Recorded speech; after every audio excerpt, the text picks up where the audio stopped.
Ontario, the four.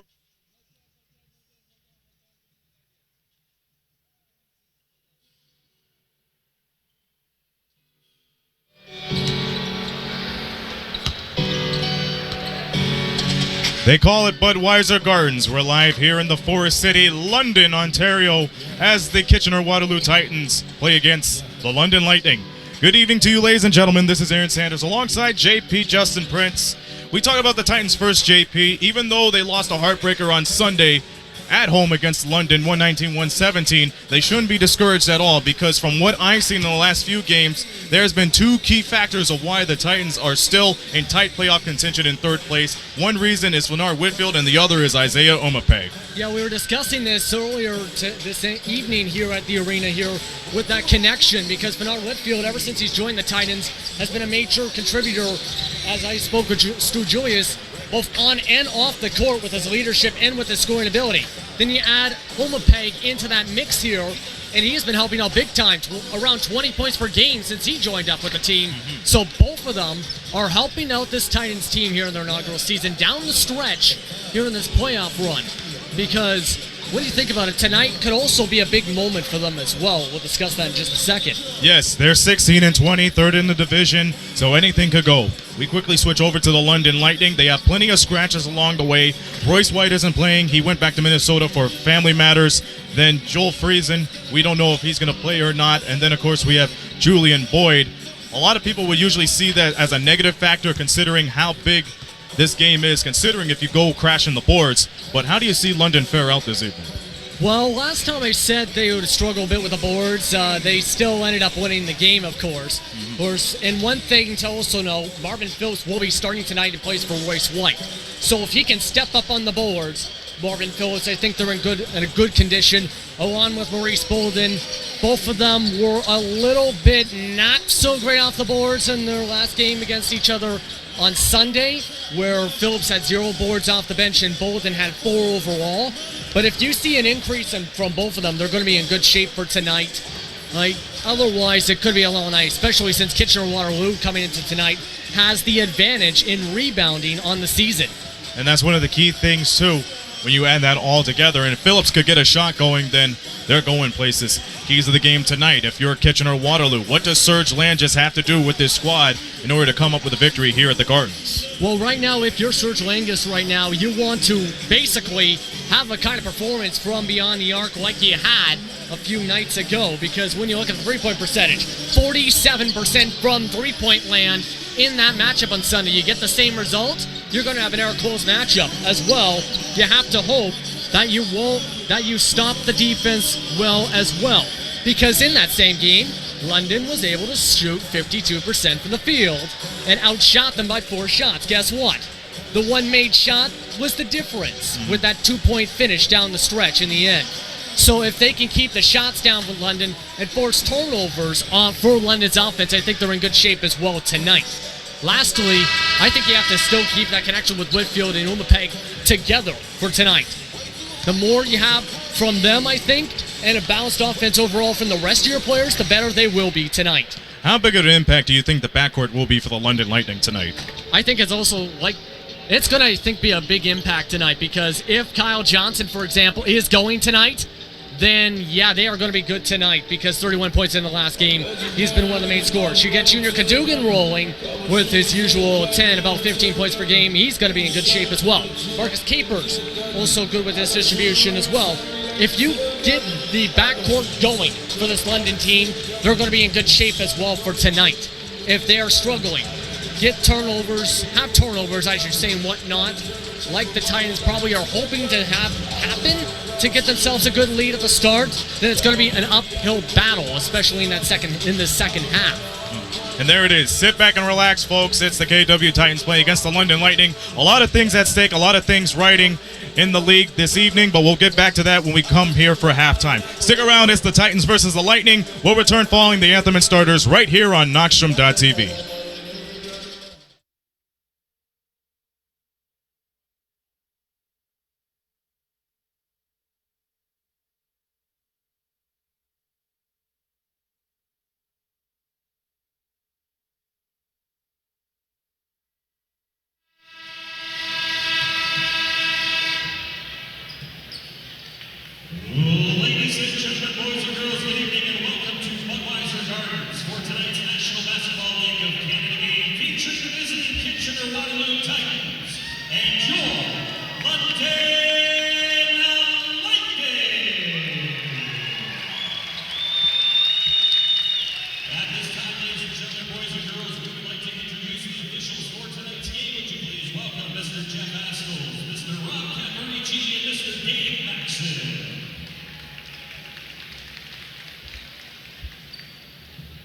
And now, ladies and gentlemen, boys and girls, we'd like to recognize Mr. John Edwards, husband to Marty and father to Chris Edwards, Matthew Edwards, and John Jr.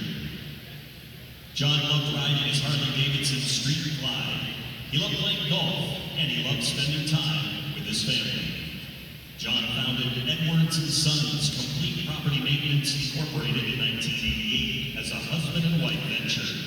Together, he and his wife grew the business to over 25 employees and are now members of the Better Business Bureau, the London Chamber of Commerce, Landscape Ontario, the London Home Builders Association. They are also proud sponsors of your London Lightning. Over the years, John has given back to the community with support to the Men's Mission, the Women's Community House. He has also donated lots of toys to the Christmas Hamper program, as well as many other charities. More than anything, John loved life every day. At this time, ladies and gentlemen, boys and girls, we would ask that you please rise and remove your hats as we observe a moment of silence for Mr. John Edwards.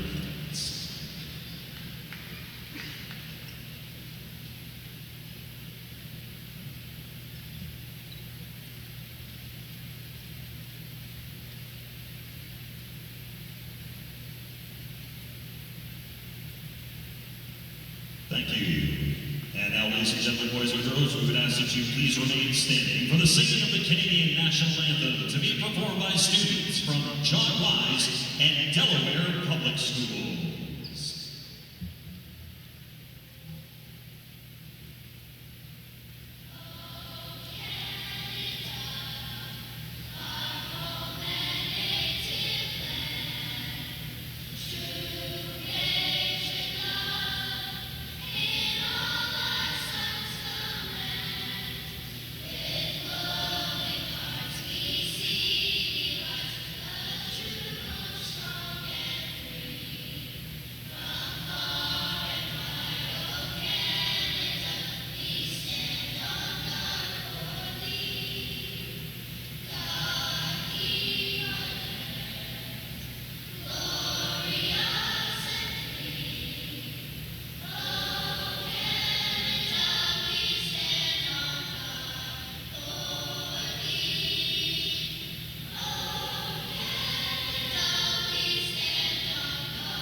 Once again, ladies and gentlemen, boys and girls, students from John Wise and Delaware Public Schools.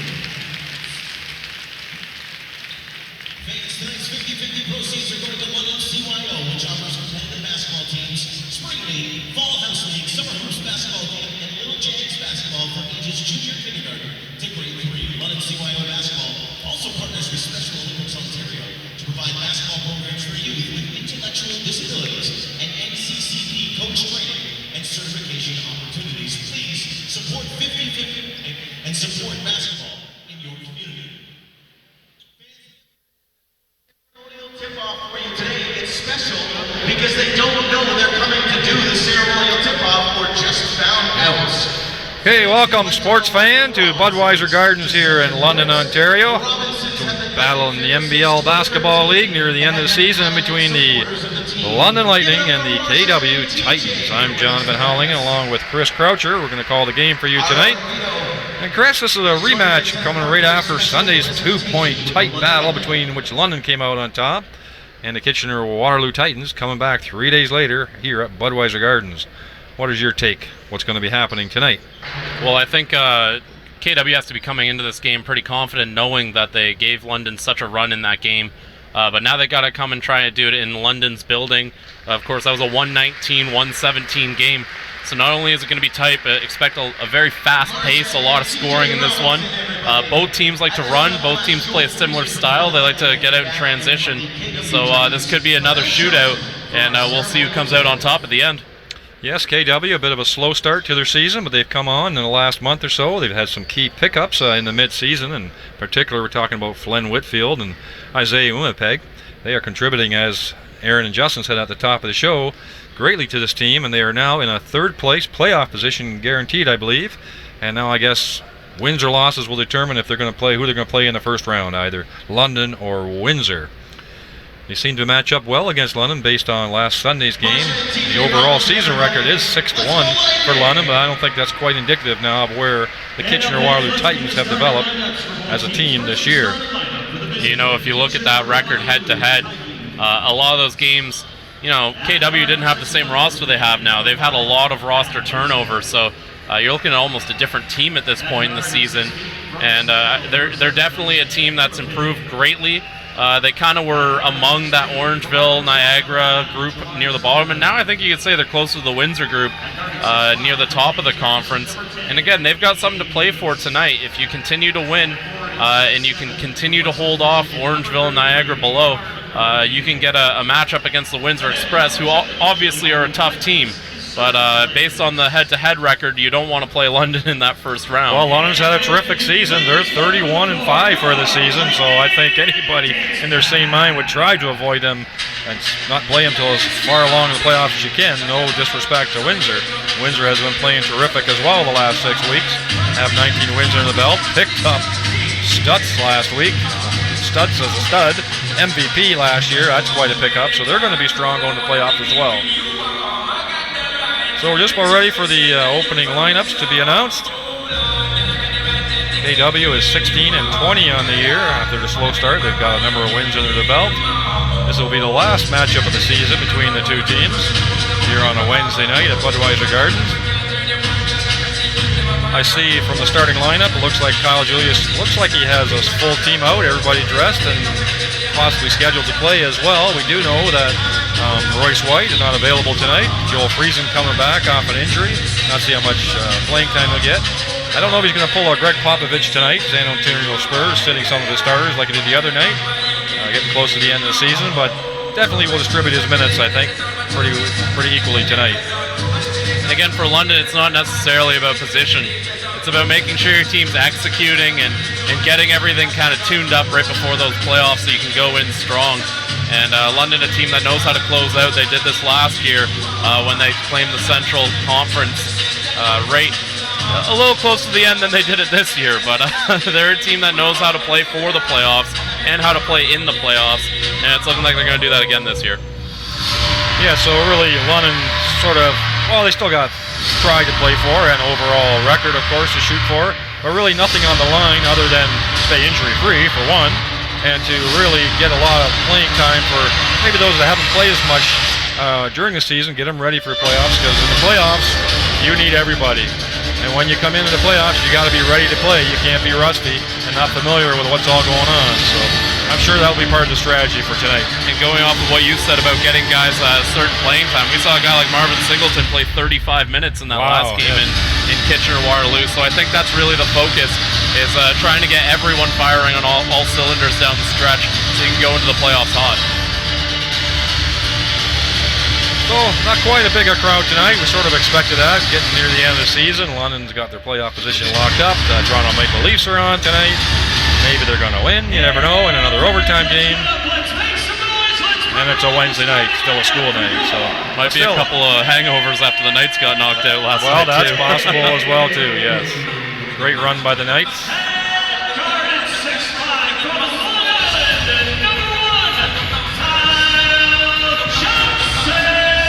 So Kyle Johnson is one of the starters being announced. He had a terrific game against Kitchener-Waterloo on Sunday. I think he had 31 points, I believe he scored. First starting point guard, Junior Cadogan. Has some national exposure as well. Playing terrific. Looks like he's fully recovered from his injury from about a month ago. Ryan Anderson for London Lightning, the #1 3-point shooter in the league.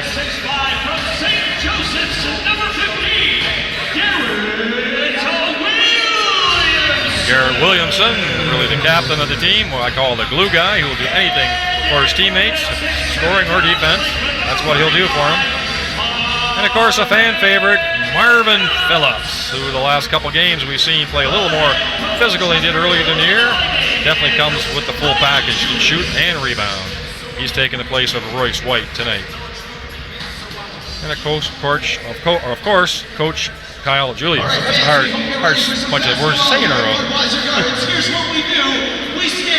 The starters for KW Titans, Adam Blazak, pretty well their best all-around player, statistically anyway. Isaiah Umapeg, Draymar Sutherland, AJ Davis, and of course the aforementioned Flynn Whitfield. Whitfield's a really interesting guy because when he first came into this league, he was a very good player, but he was never sort of the main guy on a team. But here in KW, he's really emerged as a star in NBL Canada with his play. Again, leading the team in points and rebounds right now, 18 points, 8 rebounds, and really been a stud, especially over the last stretch. Past 5 games, he's been over 20 points in each of them, including a 31-point effort in that span. Well, sometimes it just takes an opportunity, some playing time, and some confidence from your coach to stick with you. Yeah, I see that a lot of times, even in the NBA, with the people coming up and getting a chance and developing into very good players. Oh, music getting the crowd revved up tonight.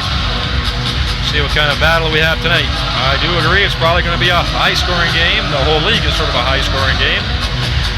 London is the leading team for points this year, over 115 points a game, whereas KW I think is around 101.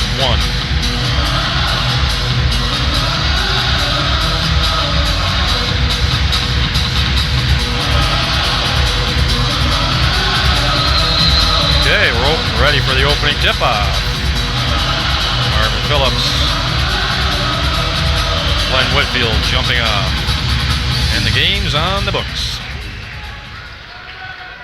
This Isaiah Umapeg, looks like he's going to be handling the ball primarily for KW. Quick shot from outside, lovely good form on that shot, in and out it was for Glenn Whitfield, wide open, not sure where his defender went. Cadogan doing like he did last game, and against Windsor the other night, just driving the lane without any resistance. He's a very hard guy to stop when he just puts his head down and goes like that. Garrett Williamson guarding inside. A little bit of post play by KW. He missed the first 2 shots. It's Kyle Johnson with the offensive board, trying to push the ball up. Ryan Anderson looks like was a wide open in the corner, was his teammate, Junior Cadogan, but no look pass went nowhere. Yeah, not a great pass there from Ryan Anderson. But I mean, the way he's actually been passing the ball lately, his assists per game have been way up. So I mean, he's a guy that he's starting to look off defenders. He's starting to make them think he might pass it. Drive inside to Whitfield. He's got the ball. He's got Ryan Anderson on, a little bit smaller player. Nice kick out to Umapeg, and he buries the 3. Isaiah. You see the kind of pressure that Glenn Whitfield, the attention he drew from the London defense opening up that shot. He's been really good at that shot we saw at the start of the game, that top of the key jumper there. That's kind of been his go-to weapon to start. And you see how concerned London is that Glenn Whitfield might have a game here. Here again, wide open drive down the lane. Cut off that time by Whitfield. The lane was wide open again for Williamson to drive right down a throw to the Windsor defense, or the KW defense. Not sure what that call was. That a kick ball, was it? I believe so. Yeah, so that's going to be the London ball, I believe. I'm not sure what the shot clock should be at. It's set at a full 24. I don't think KW got possession. I'm not sure that should be it. So I don't think it should be 24 seconds. I think the ref's at the scoring bench talking about it. Maybe there was possession and kick after that as he picked up his dribble, but we'll see. Looks like the 24-second clock is on. The coach, Serge Langus, asking about it. It's down to 14 Down now. to 14, so good call. So Titans are up 3-2 early on. Kyle Johnson taking the screen from Phillips for the three-pointer, unable to convert. We know he can make that shot on a regular basis. Good ball moving. Isaiah Umapeg, no hesitation. Cadogan has sort of backed off, anticipating a drive, but he buries that 3. He had a great shooting percentage with the 3s in the last game, as I said off the top of the show, close to 50%, something like 46% or something. Nice board that time by Sutherland, Draymar Sutherland, pushing the ball against Williamson. Into the corner goes, a little pump fake, and back out it is. Patient offense here by KW. Big rebound by Whitfield. He is just a monster in there, unable to convert with the left hand though. kept the ball, tipped it all up to himself. Anderson with the ball, step back. Terrific shot. How was that? How do you defense that? And you know, I think he's feeling it tonight. In the warm-up, I don't think I saw him miss a single shot beyond the arc. He's a guy who looks locked in. Cadogan sticking close to Umapeg, I see. This is Adam Blazak, who I said off top of the show, it probably has the best statistically all-around good game for KW. Looks like the ball is near the rim, but the rules are a little different here in this league, following sort of the FIBA rule, so he was allowed to touch that ball. A little holding foul underneath, I believe, on Cadogan. Had a bit of a mismatch there with A.J. Davis. Yeah, it was a good job to identify that mismatch there.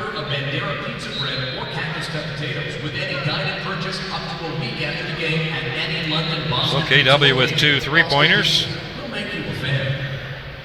And Anderson's must have not been ruled as a 3 because Lightning only have 4 points on the board. So they must have stepped on the line. So 6-4 early score here for KW.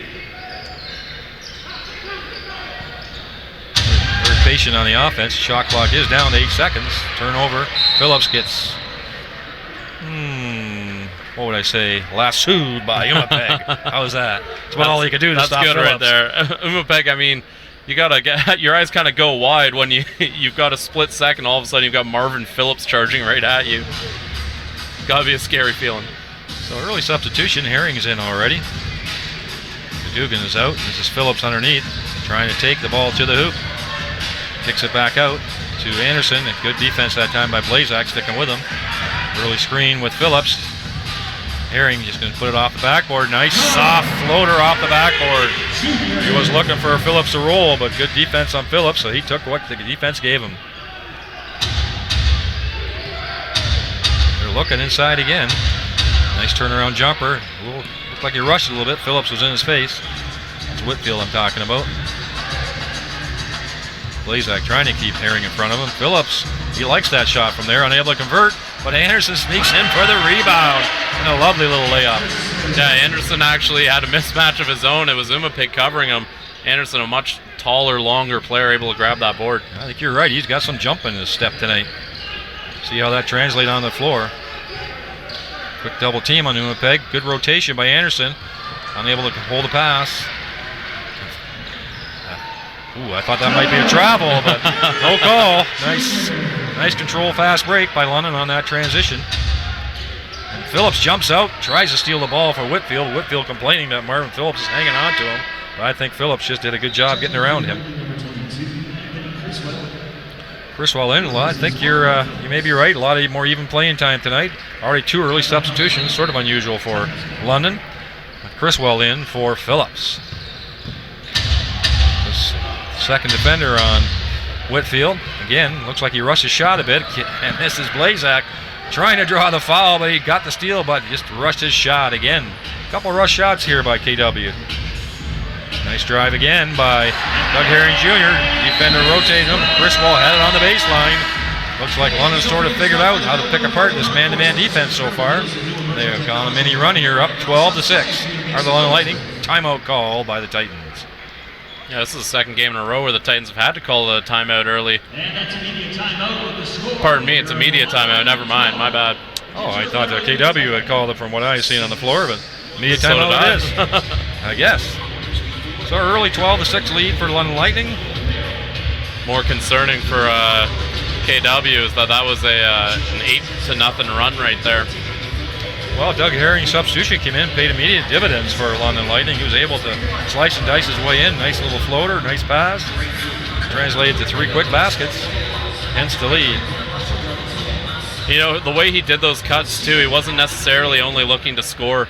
And one of the things that I think he was doing there is when he was making those cuts, his kickouts were pretty much on point. And you get a guy either in rhythm or you get a guy in motion, and usually that results in 2 points. And we saw a lot of that in that little 8-0 run there. So we're off to a high scoring is right. So already 18 points scored here in the first, 3 minutes or so? 3 or 4 minutes. Insurance solutions to your home or business. And now, See if there's any substitutions for KW here. It looks like they're sticking with the same lineup from what I can see. I still see A.J. Davis out there, and Whitfield, and Umapeg, and Blazak. And I believe Sutherland is still out there as well. So same starting lineup for KW, which makes sense to me. They probably want to play their starters a bit longer, get ready for the playoffs, get some chemistry going.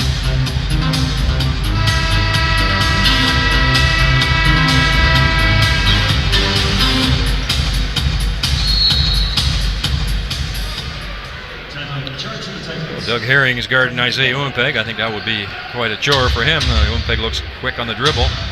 Ball's getting rotated quickly up top. Again, out top is Whitfield, way high in three-point line. Good ball rotation there, and a drive to the hoop. Unable to convert again. Looks like he's not finishing at the rim is KW.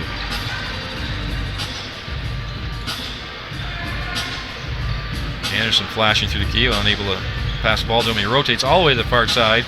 Criswell passes him the ball, and now a pick and roll or a screen and go, and Criswell hangs on to it for the finish around the rim. London looking good early. Blazak driving to the hoop, kicks it out. Umpeg's already hit two, unable to make the second, and Whitfield's got his foot pinned down there by Criswell. No foul called. Not sure what was happening there. Again, an in-close basket missed by Whitfield. Anderson wide open. I think he needs somebody on him to make his shots. He doesn't do so well with the uncovered ones. He's got to have a hand in his eye. Yeah. Criswell on Whitfield. Whitfield trying to drive his way to the hoop. Turnaround jumper. That time he gets the friendly roll.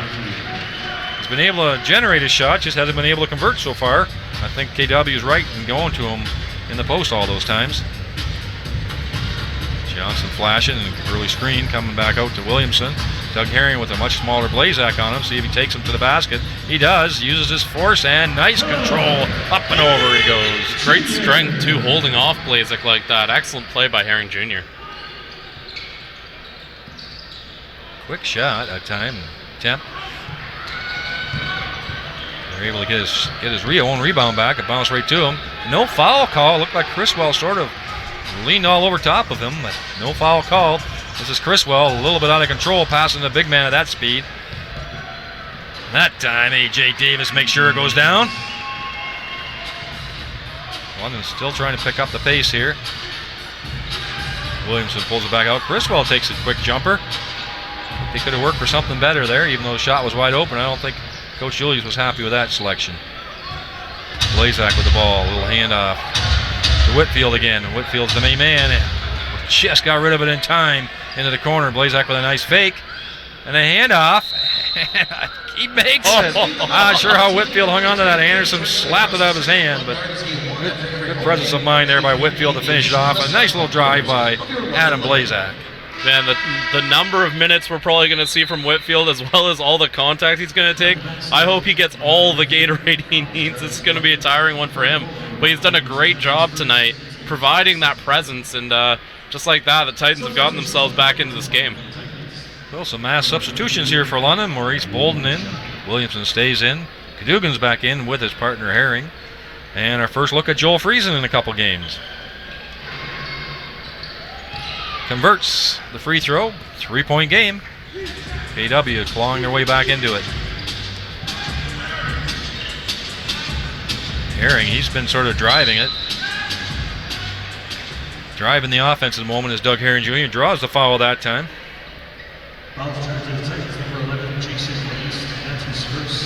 Well, Herring Jr.'s got 6 of the 16 points for the London Lightning tonight.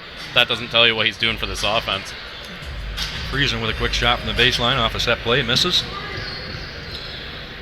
See Jason Kalista's in the game for the Titans. I believe that's Blakeney battling with Bolden in the post here. Yeah, I just see he substituted in as well. That's number 0 if you're looking for him. Nice handoff by Umapeg, unable to hang on to it. Foul by Friesen is the aforementioned Blakeney. George Blakeney. You know, Blakeney's a guy who really provides a ton of energy whenever he's in the game, and we even saw that just from that battle down low with Maurice Bolden. when you're a teammate and you see that kind of energy from one of your guys, it kind of gives you that little jump in your step, and that's something that George Blakeney, as well as getting to the line, can provide, pardon me, for the KW Titans. Well, he brings a physical presence as well. Definitely a little shorter maybe than Bolden, but he's definitely got the size advantage. This is his first one. Makes his second.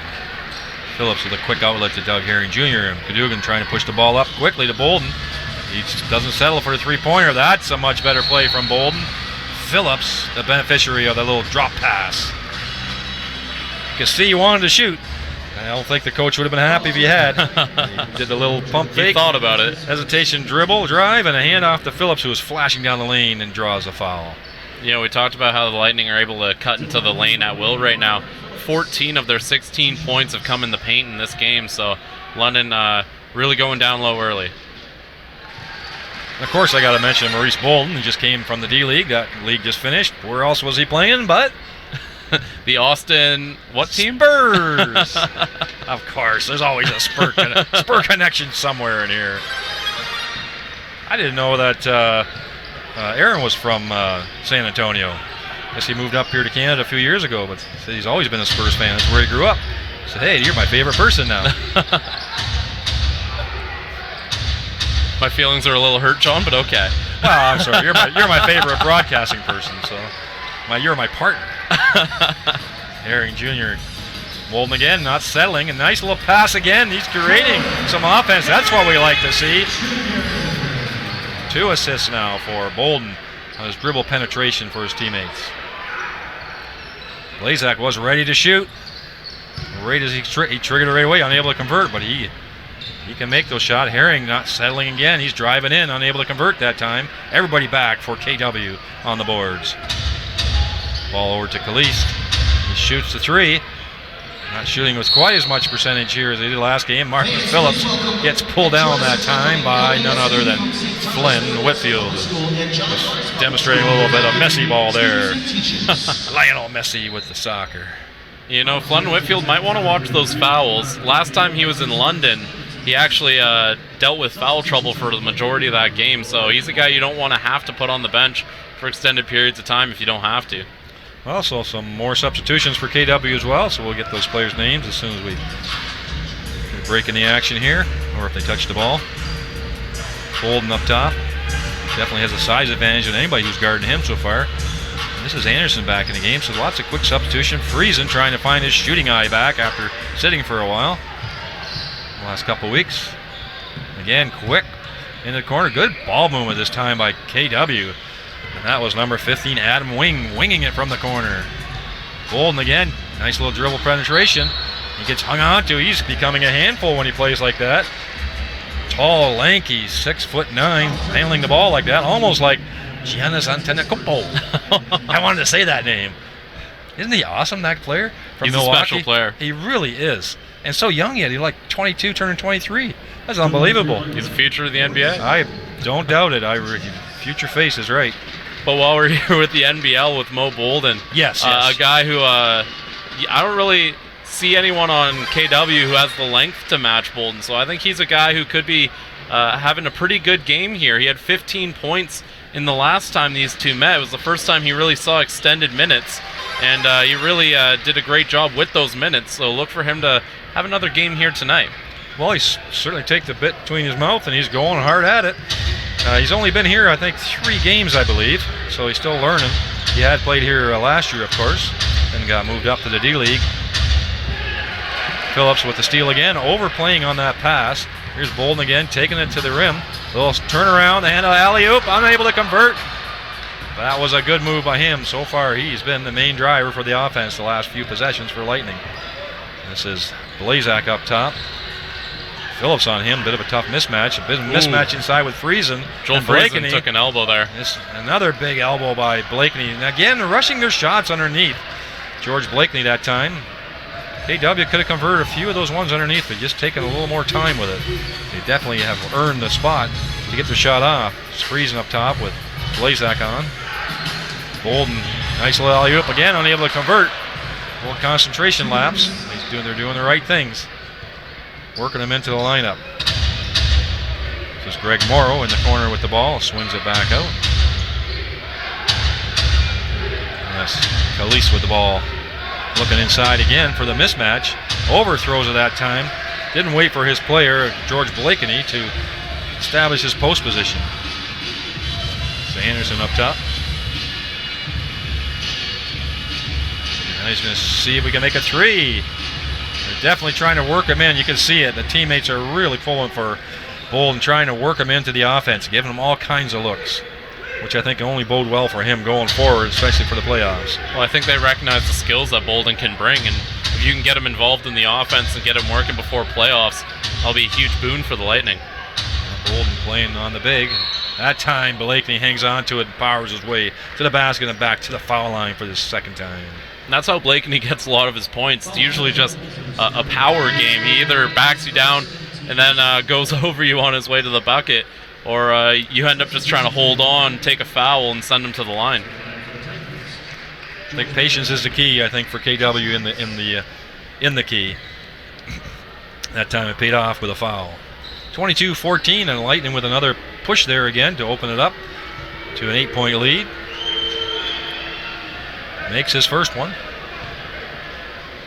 A minute to go here in the first quarter.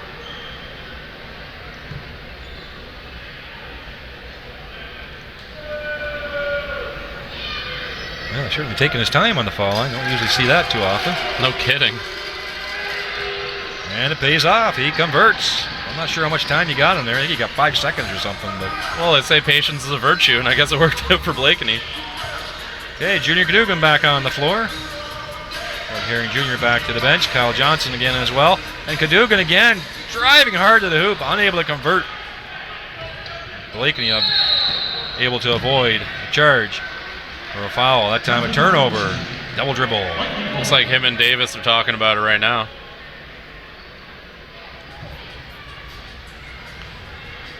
So we got Caliste on the floor along with Adam Wing.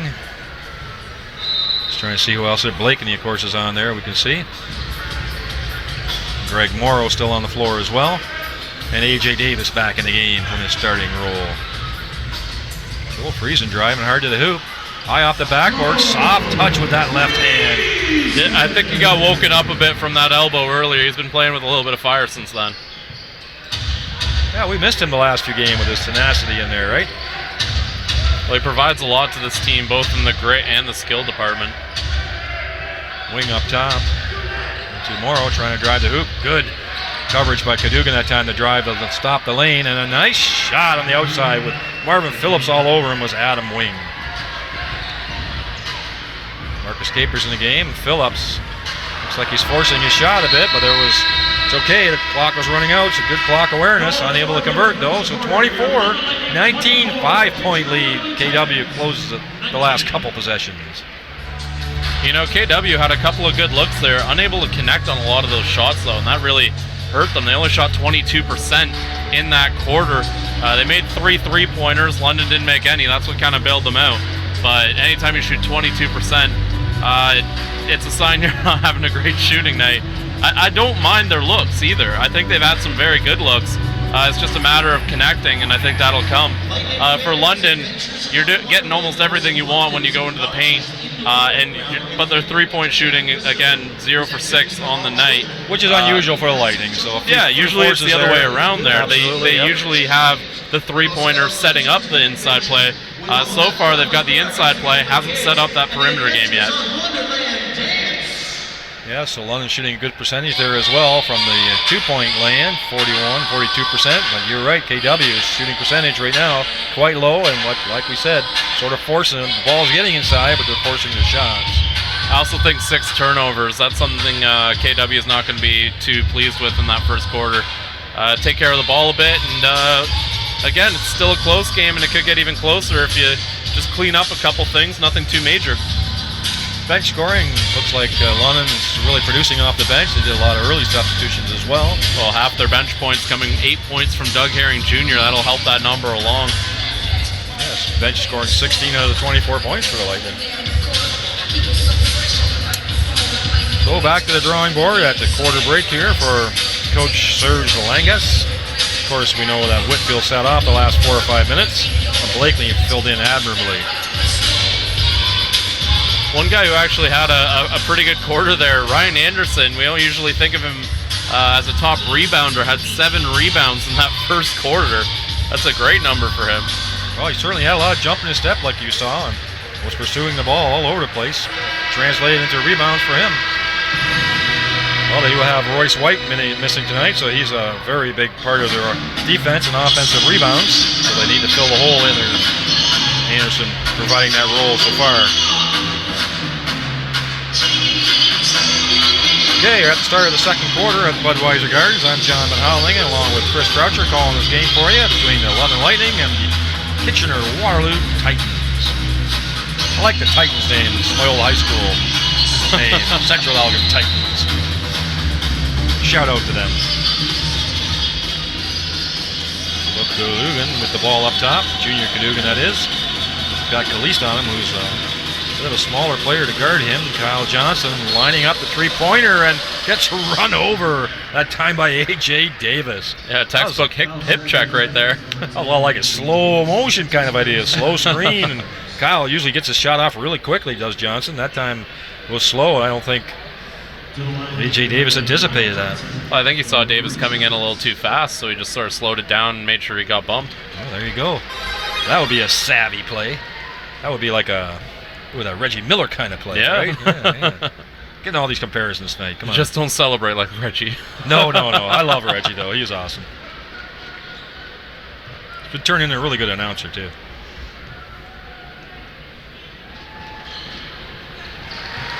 Johnson makes both. 26-19. See what KW brings. Almost an over and back there. A little anxious. First look at Cavell Johnson. Nice fake and a slam down by George Blakeney. That's more patient in the key.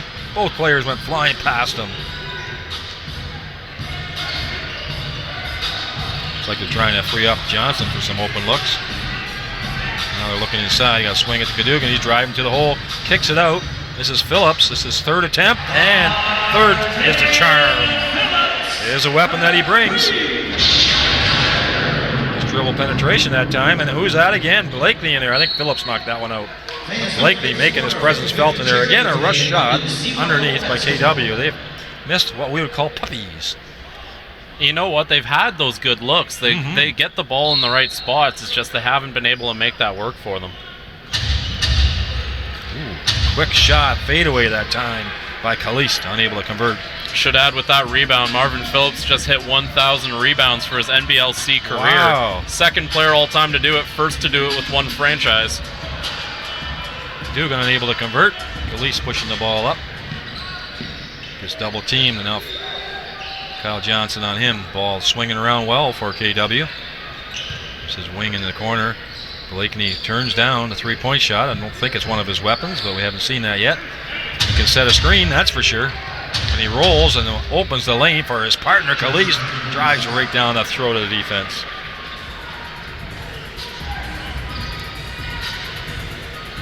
Friesen getting some playing time. I see Capers really hasn't touched the ball too much. I see Marcus Capers out there looking for Kyle Johnson.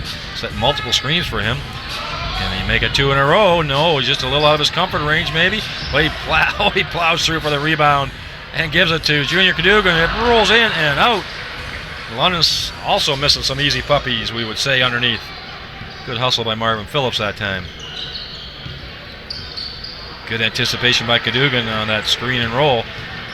This player didn't roll for Windsor, and Kyle with the running layup at the fast break.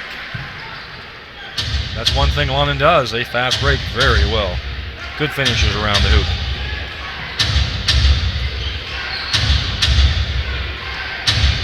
Blakely and Phillips. A little jump shot, turnaround by Blakely that time, unable to convert. This is Capers Friesen with a quick three-pointers. I mean, it is wide open, but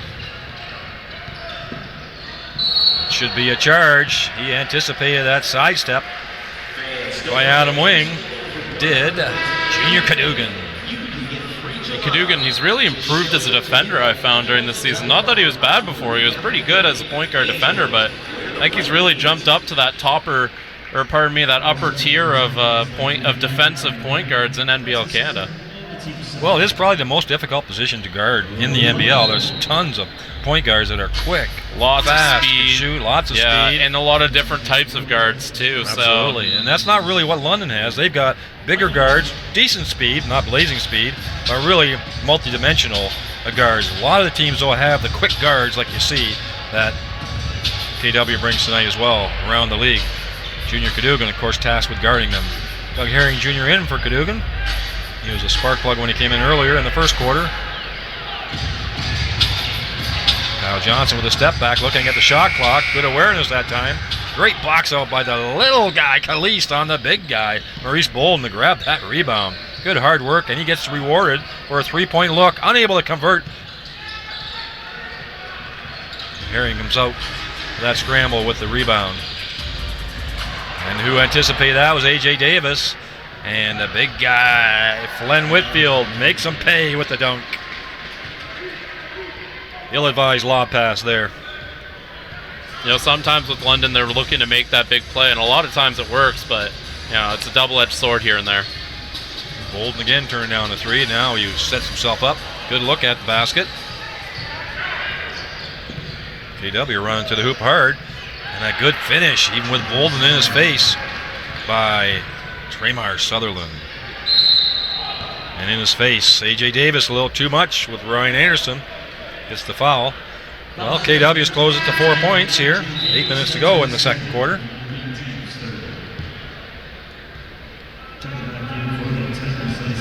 Both teams have really made liberal use of their substitutes. Both teams are guaranteed playoff positions, and of course London guaranteed home throughout the playoffs. KW no guarantee where they're going to end up, either third or fourth.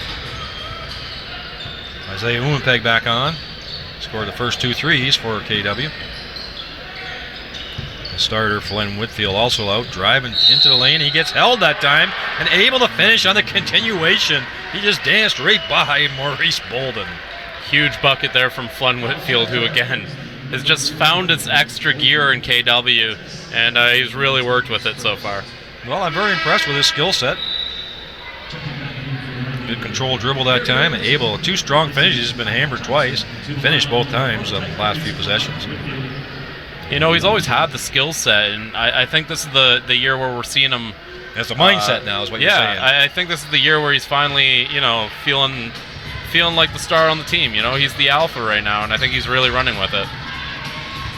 Left-handed layup by Doug Herring Jr. He is bringing it tonight. This is Davis up top. Garrett Williamson just back in the game again. Whitfield with the ball up top, trying to post up. Much smaller player, kicks it out. 2 players for KW there. Not good spacing on their part. They did have an open look at the 3. Sutherland unable to convert. Herring Jr. probing the defense, looking inside. Maurice Bolden with the ball up top. Sort of playing when the role that Royce White was up top. Anderson with a long 3, not that he can't make it. Diving ball and Bolden all over top. I'm not sure what's happening there. He gets the ball, but should be a held ball, I believe. Jump ball, arrows pointing in KW's direction. I like that's a good no call by the referee that time. Yeah.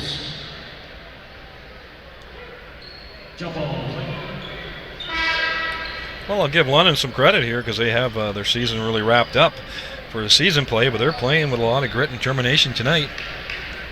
I think a lot of these players, they're players who have played in the NBLC before. They're players who have maybe played for Coach Julius before. They understand that, you know, it's important to not only be clicking on all cylinders, but to try and win every game you can. I don't think they're taking any games for granted here. Well, you do see that sometimes. Teams who are way ahead in the standings taking it easy at the end of the season, but not the London Lightning. Umenpeg with the quick 3-point attempt. Good looking shot. Garrett Williamson had a hand right in his face, but he was able to convert. That's 3 3-pointers for Umenpeg. Anderson driving to the hole, handing it off to Williamson. And a nice block that time by Cavell Johnson, but looked like a foul underneath. Williamson be going to the line. That's Whitfield's second foul.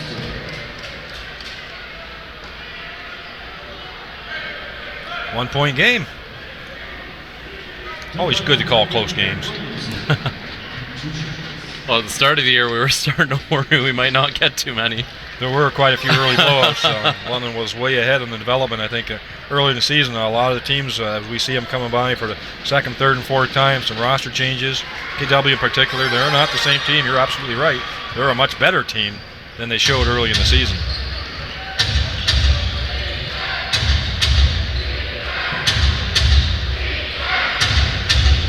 Winnipeg up top again.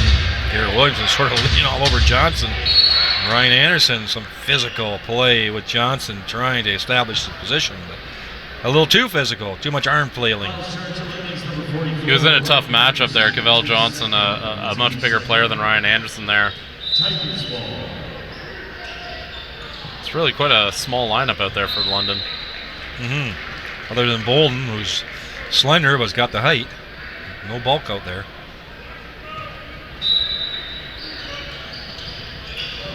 This time, Doug Herring Jr. staying as tight as he can to Winnipeg. Now Bolden bringing him away out top, making him put the ball on the floor, not giving him that three-point look. Pressure paid off that time, and it's a full run out here for no other than Marcus Capers. Get a turnover underneath the basket like that, that's good. Excellent defense there from Mo Bolden, able to keep up with Winnipeg and disrupt him enough for that turnover. I thought that was a bit of a, what would you call it, play acting there by Mr. Number 9, Tremar Sutherland, but he drove to the hoop, sold the ref on it, got the little foul, nudge, and made the basket. A little drama there with your head flinging back. But, yeah. It's not just about getting the call, it's about selling it too. Yeah, well, he did a good job. There must have been some contact because the ref called it. 3-point game, 37-34, timeout call. I'm just looking down the lineup here. I think other than maybe one player for KW has not hit the floor. Looking down the lineup for London, looks like one player maybe not hit the floor as well. So a lot of substitutions going on today. Of the guys listed on the roster that we have here, Ed Horton and Tyrone Dixon have not taken the floor for.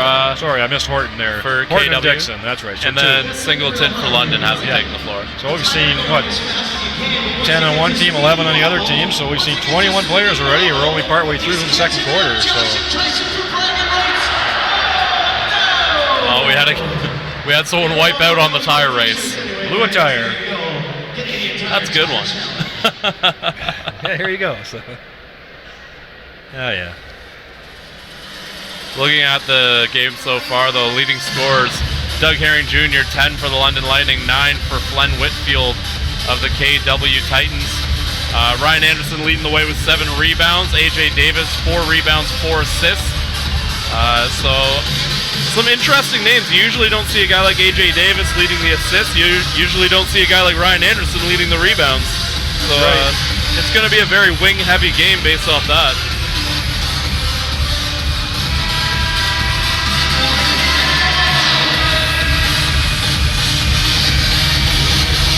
Okay, so this should be shooting foul.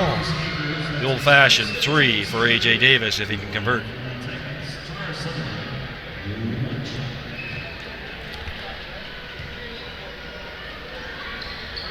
Able to convert, and with the rebound is Capers going skying for that one. Throws the ball up to Herring Jr. He sees a mismatch off the dribble, but passes it off to Anderson. They're looking for certain things, flashing people through the key is what they're looking for. Here's London. Skip pass all the way across to Anderson, into the corner to Bolden. Shot clock down to 5. Capers is gonna, Herring's gonna have to do something with it. Has to shoot a long 3. Percentage is low. Good defense by KW that time. And again, that's Davis running right through Williamson that time. No call. Throws the ball in the corner and 3-point tie ball game. Williamson waiting for players to run through the screens. Some handoffs here with Herring. And again, a little lackadaisical that time. Poked out by AJ Davis. Winnipeg driving hard to the hoop, and Anderson would have nothing of it. Gives the foul. Yeah, Umpig's just a little Energizer Bunny out there, isn't he? He really goes. He's fast, yeah. He's got some, not some height, but he's got some muscle with him. That time, Doug Herring Jr. a little too casual with the ball. The ball got knocked out by A.J. Davis. He's been a spark plug as well for KW. Anderson going to the bench, Friesen coming in, Bolden going to the bench. And our first look at Marvin Singleton. So every player on the London Lightning have now hit the floor.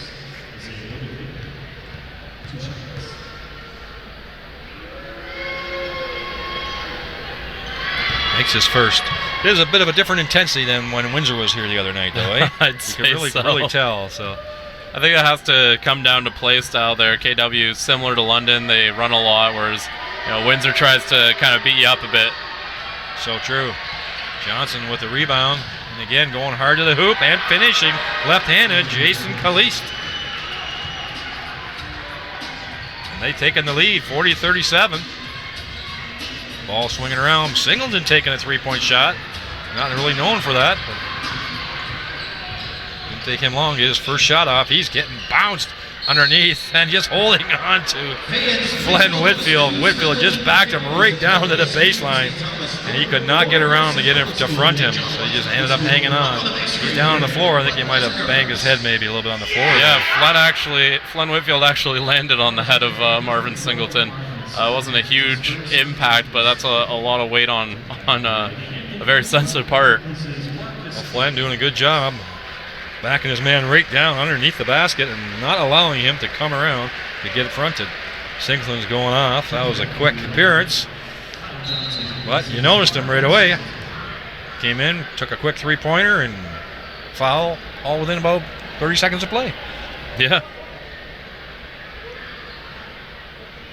So that will be KW ball. They're not into the bonus yet. And inside, got Criswell on this time. Turnover by Whitfield, puts the ball down low. This is Friesen. He gets hammered by Whitfield. This is going to be his third foul. Friesen just getting driven past the hoop, driven to the floor. He's going to take the foul and get to the foul shot. There's a chance it might be on Umapig here. We'll have to see. It's going to be on Umapig. It is. Wow, look, coming over the top, but must have been underneath. Friesen's sort of grimacing there at the foul line. He's just coming back from a bit of a minor injury. He sat for a couple games. Well, he's taken an elbow to the jaw, and he, of course, had a hurt wrist before. So, I mean, he's taking his lumps. Makes his first. They're down 2. Our Lightning's 4.5 minutes to go in this second quarter. Not able to make the second. Umapig flex the ball, keeps it alive. Umapig throws it all the way in the corner. A good sky that time by A.J. Davis to keep it in. He's trying to back down a smaller defender, which is Kyle Johnson, unable to convert close to the rim again. This is Gary Williams with a terrific dribble, crossover dribble, but unable to convert. This is Criswell with the ball again. Friesen dumps it back out to Capers into the corner. Is Johnson. He likes that spot. Good persistence that time and tenacity by the London Lightning player. Keep that ball alive for the wide open 3, and they take the 1-point lead.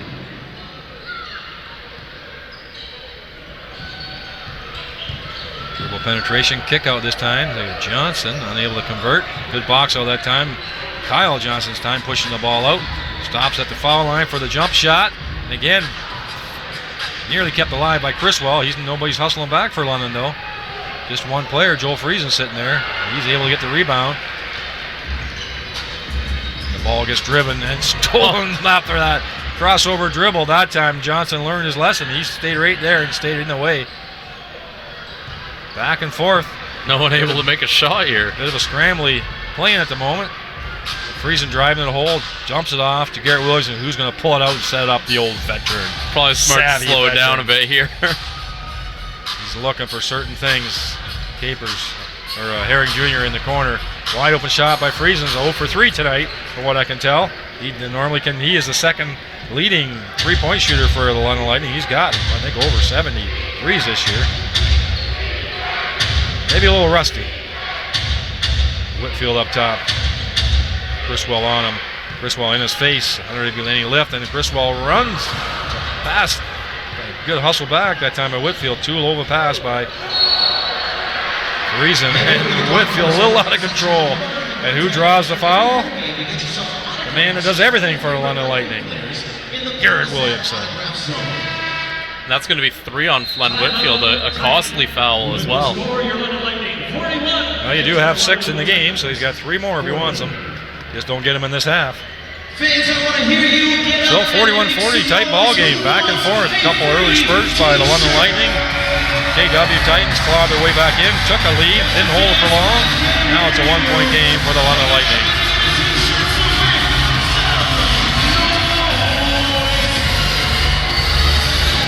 Bench points closing, the gap's closing for on the bench. Looks like KW now with 20 points coming off it. Or 10 points, sorry, reading points in the paint. 10 points for bench scored, 21 for London Lightning. My apologies, fans out there.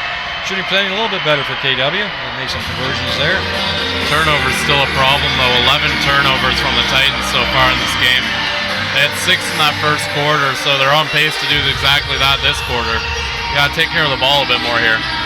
Lightning shooting a lot of 3 points, but only making 2 of them. 2 for 17. Fortunately for London, one of the reasons that KW's been able to come back in this game is London made up for the fact that they hadn't made a 3 by making their 2s. They shot nearly 50% in that first quarter. Now they're down to 35 on the game. So, I mean, that means that 2-point shot's not really dropping for them either. And this is an uncharacteristically low-scoring quarter, too. I know we've got 2 minutes left. Yes. But the quarter, it's 21 points for the Titans, 17 for the London Lightning. These are 2 teams that usually fill the bucket.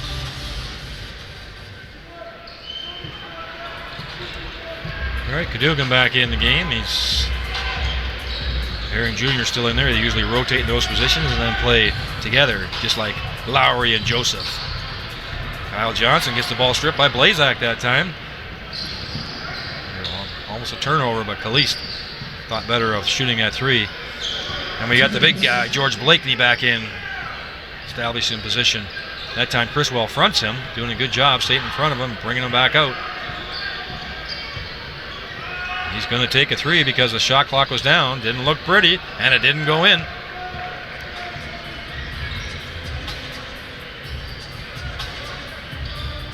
Criswell is going to take a 3-point shot, unable to convert.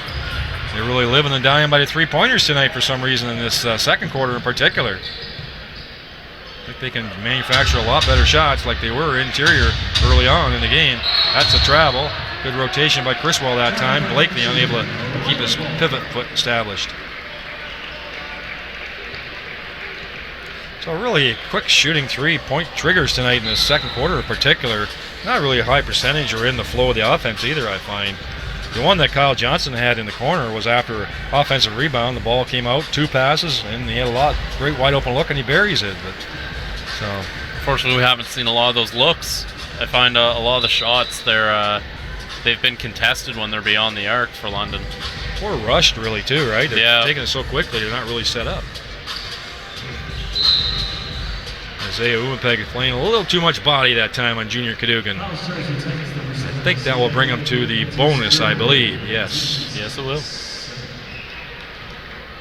yeah, the game's somewhat slowed down here after sort of a frantic pace there for a while.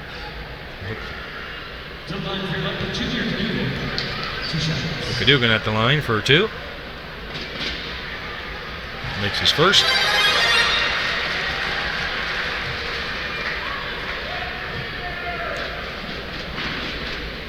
Yeah, so Whitfield sitting on the bench with 3 fouls.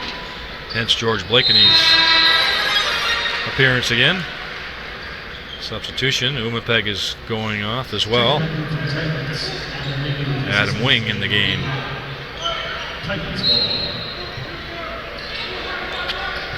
See, Kalist has got a white around his left hand there. I don't remember seeing that earlier. I wonder if he sprained that.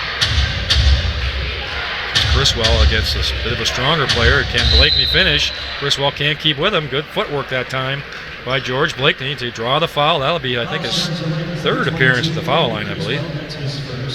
You're absolutely correct there, John. 3 for 4 from the line so far. To the line for the Titans, George Blakeney, 2 shots. Haven't heard too much from Adam Blazak yet tonight. Haven't even called his name out too much. He is one of the top players for KW, contributes across the board when we look at the stats.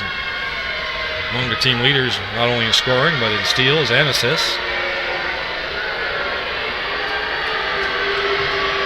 Certainly does take his time, does George Blakely.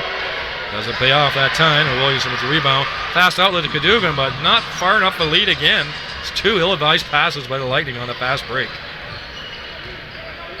Good hustle back by KW. Blazak double teamed up high. Blakely rotates in the corner. Quick shot by Kalist, and he makes it that time. And Blazak again, that's the second time that he's stolen the ball. And I don't know how he made that one, but he did.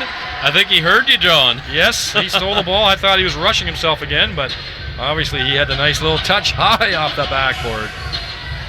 Cadogan going hard to the hoop. Kicks it out. Ball's swinging around now. This is Garrett Williamson, unable to convert. He had a good open look. That was good ball movement by London. 46-43 it is. Just under 20 seconds here for the Titans to finish out the quarter. A little mini run there between George Blakely and Adam Blazak. Called out Blazak's name, then all of a sudden he contributes. Scalise up top, like there's only 4 seconds left. Boy, is Adam Wing going to be able to get off here? Williamson doesn't follow him. And makes him into a forced shot at the end. But the Titans, they come back again. 46-43. 3-point lead here at the halftime. So we'll bring it over to Aaron and Justin to talk about the first half, and then Chris and I will come back after the half and give you some more stats. Come ride like the Lightning. Come from modern motor coaches. Matter has different sizes for big groups or small. Give us a call at 519-433-8352. Or look us up on London Lightning with Banner Bar. Some say it starts here. Where Canadian YMCA. All right, thank you, John. 46-43 at the half. Titans with the lead. Welcome to the Notch from halftime. I'm with JP, Justin Prince, and JP, I was looking through the game, and it's quite obvious you could pin this lead for the Titans because of London's poor shot choices. They're shooting threes when they know they could get inside the basket, and it isn't the defensive pressure. Yeah, both sides, you can say, are having those issues right now, but the Titans, of course, made a little bit of run here at the end of the second quarter to get this lead here because it's been the tale of struggling shooting from both sides, not just Kitchener-Waterloo or London. And 36.9% for the field, 37%, I should say, for Kitchener-Waterloo, down to 32.5%, 33, I should say, for London. It has just been an absolutely poor shooting night from both of these sides. It's pretty grotesque considering the leading scorer is Isaiah Umapeg for the Titans with 10 points. On the other hand, Doug Herring Jr. tying him with 10 points. I mentioned earlier at the pregame that this could be a game of the backcourts, and it's serving it right now, but Kitchener-Waterloo's, their starting guards, is collecting 12 points. That's on the guard side. For London, on the other hand, we mentioned Doug Herring Jr., the only one in double digits, so only pray tell what could happen during the second half. Yeah, right now, I can say this. Doug Herring Jr., I was really impressed with how he played in that first half, honestly. And I think he's going to be one of the main people they have for tonight's game because he was able to make the right calls to drive into the paint and dissect the defense because before this lead for Kitchener-Waterloo, I was going to mention that London's big time in this lead was in the lead because of their points in paint. 24 points in paint for London right now. And at one point, London had 22 of 33 points from inside the paint. So if you have him keeping on going to the paint and the rest of your players, you're going to have more players in double digits and you're eventually going to have a lead if you're London. Well, we got to go right along on this. We got plenty of things to discuss, but let's talk about the keys for the second half. If you're Serge Landis, how do you continue the bleeding? Well, if you're Serge Landis right now, you're saying get some defense to keep this game close as well. Shoot the ball and make your shots. And not just, the open shots from inside the paint or a jump shot, They're missing open three-pointers both sides. This is a point I think both Kyle Julius and Serge Landis should both be pointing out. Make the open shots and make smart decisions on the offensive end. or else this game is going to keep on getting ugly overall. And there's no point of bringing up what the Lightning need to do because you hit it right in the nose. We mentioned earlier there's a lot of things going on in the NBLC because playoff implications are running at all-time high. Season is at its home stretch right now. Let's talk about teams in the playoff potential right now. Going over to the Atlantic Division, it's for the battle for the last playoff spot, Cape Breton and the Moncton Miracles. Moncton has that advantage right now. What has to happen for the Cape Breton Highlanders if they want to get the last playoff spot, if they still have a chance? Well, if you're Cape Breton, you need to win games, of course, because they, of course, have the same amount of losses, or did before tonight, but they also, overall, were 2 wins behind of Moncton coming into tonight. And their loss tonight does not help. A 55-point loss to the Halifax Hurricanes, 121-66, the second highest margin of victory in the history of the league, the highest, 57. I know we were looking both of this and talking about this before coming down, but when you are out-rebounded in the offensive paint, 17-7, I don't think you're going to have a good time. Wouldn't you say? Well, they're suffering, especially from this loss, but they got to realize there's more than a week left till this season is over. A lot has to be done, especially. Granted, your star guards are out for what could be the remainder of this season, but there still is hope when you sign up new players like that. So you really got to work within the system or switch something up as fast as you can. Over to the Central Division, Orangeville has the last playoff spot right now, but it's Niagara that's still in the cellar and still knocking on Orangeville's door to get the last playoff spot, and the playoff implications for both of those teams look very interesting. Yeah, it's going to be very interesting because even if Orangeville wins tonight, as they're up big over Moncton right now, by the way, Niagara still has a shot because it'd be a 4-win difference. Of course, both teams have 36 games after tonight. If Orangeville was to lose all of their games and Niagara was to go on a 4-game winning streak, guess who has the tiebreaker? Niagara. So, you say there's a chance. It's going to be a very big, long shot of a chance, but we'll see what happens, of course. And you know, of course, in the world of sports, stranger things have happened. It could happen, it may not happen, but we got to find out for ourselves. And we'll go right back to the out-of-town scores. Let's go over to the St. John News Brunswick down the Harbor Stations, where the Island Storm beat them by 12, 104-92. It was another good ball game for Gabe Freeman, who finished off with 23 points. But, you know, it was the Island Storm's night. Mr. Wack ends up with 23 points, and the Island Storm pretty close getting a good playoff position considering that win. Yes, a big win for them, especially with the performances they got from players like Wack tonight and their starters.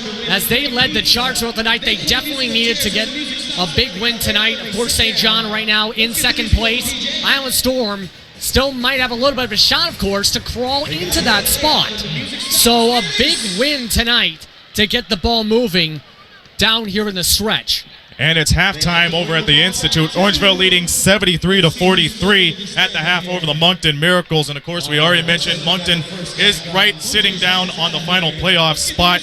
But Melvin Johnson, the third lead, scoring with 13 points. On the other hand, you got Mr. Harris, Anthony Harris, leading with 16 points.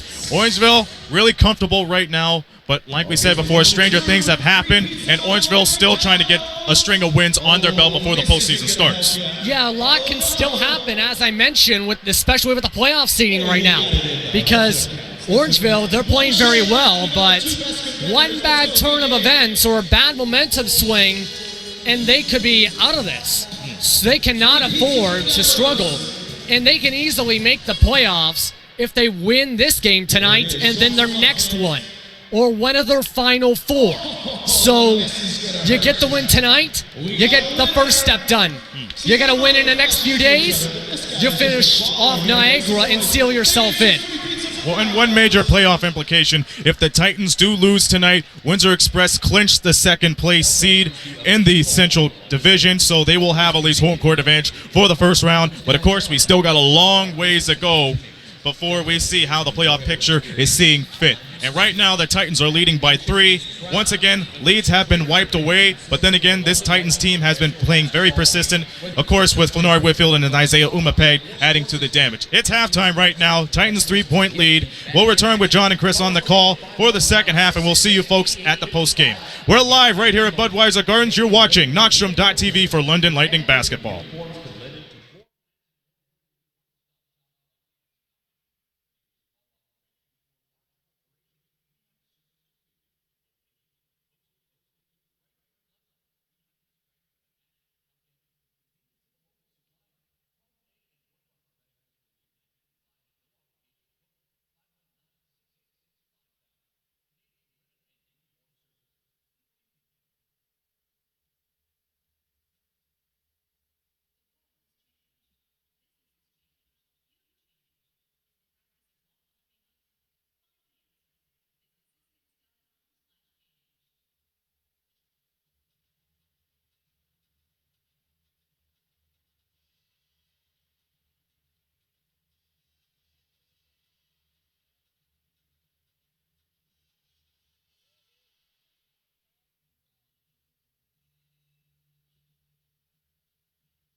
Okay, welcome back, sports fans, to Budweiser Gardens between this matchup, midweek matchup, I would say, between KW Titans and the London Lightning. A rematch from Sunday night when it was a 2-game point win for the Lightning and a 3-point lead here at halftime for the Kitchener-Waterloo Titans. Give us some stats off the top there, Chris. Well, as I mentioned during the halftime show, both teams under 40% shooting. London also only 11% from three-point land. 11%, my goodness. A lot of the scoring in this game obviously coming down low. 24 points in the paint for London, 22 for the KW Titans. Look for a bit more of that. And I really think this game is going to really turn to whatever team can actually start to make those perimeter shots. Yes, London sort of went away from their inside game in that second quarter and relied a lot on the threes, and they were not making them. And KW started converting some of their shots, especially inside, with a couple of their big guys. And there's Junior Cadogan. First shot of the second half closes the game to 1 point. But I thought in particular George Blakeney had a good effect for KW in that second quarter, especially his inside presence. A floater that time. Tremar Sutherland. So Johnson out there along with Ryan Anderson. Marvin Phillips back out. That's a good matchup between him and Glenn Whitfield. This pass was going nowhere. Junior Cadogan tracked it down. He's got Isaiah Umapeg on him. Good anticipation that time by Whitfield. And I'm not sure where I see Umapeg was thinking. A little behind the back, hit his trailing foot instead. Says it's my fault. I like it when they just do basics. You know who I'm referring to. A team that does the basics the best.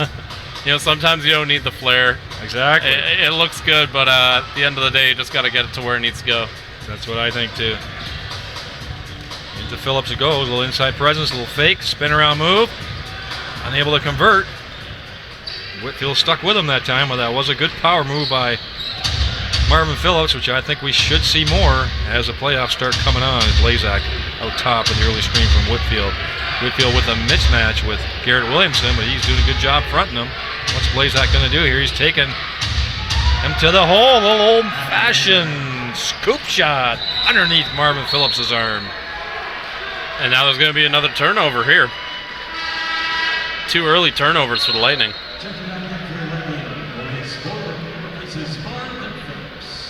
Going to be KW ball. Phillips, quick substitution for Phillips. Not sure what's going on there. Marvin Phillips, or sorry, let me get the names right here. Maurice Bolden is in with his length guarding Glenn Whitfield. So what happened there? What's the turnaround here? All of a sudden it's London Lightning ball, so I lost that whole sequence there. I don't know what was going on. Been a lot of messy going on right now. So anyway, it is London Lightning ball after all. Phillips is off quickly. Bolden looking for the alley-oop. And moving screen that time. Moving pick or screen by number 44, Ryan Anderson. That looked like an alley-oop setup for Maurice Bolden that time. Well, I mean, why not? Bolden, tallest guy on the floor right now. He's got that great wingspan, too. Yes, and he's very athletic as well. He is slender, so he's got to really work to hold his position against Whitfield. Whitfield, a very powerful player. He's got the ball now in the post with Bolden, guarding him, and he just forces him down. Does Whitfield, pushes Bolden right down underneath. I think a little bit too exaggerated arm swing that time at Bolden. He might have been able to block that shot, but good job by Glenn Whitfield using his size and weight to his advantage. They've opened up a 5-point lead here, and Ryan Anderson quickly off. Joel Friesen in. A couple of quick substitutions for London Lightning. Unable to make his first foul shot.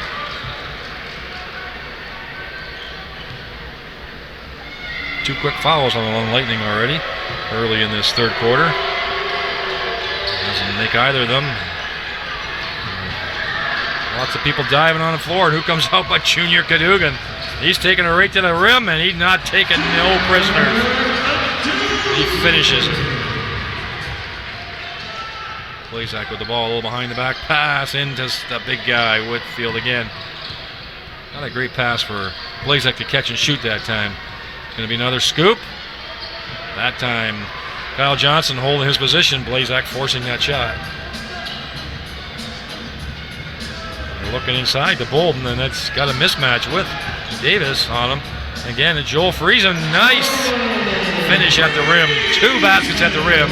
And again, they're pounding it inside like they started the game. The London Lightning. That's going to be Bolden's second foul this quarter. Unable to stay with the KW player. Who is that down there in the corner? AJ Davis. AJ Davis. He's been playing hard-nosed basketball since he's come in the early or partway through the first quarter. That's going to be Bolden's fourth. Fourth foul. 2 quick ones in this quarter. He's only been on the floor for about a minute and a half.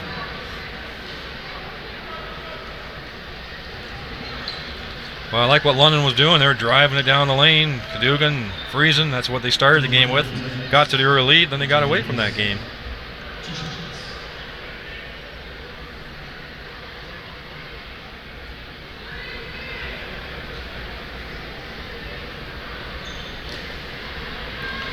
So AJ Davis going the line for 2.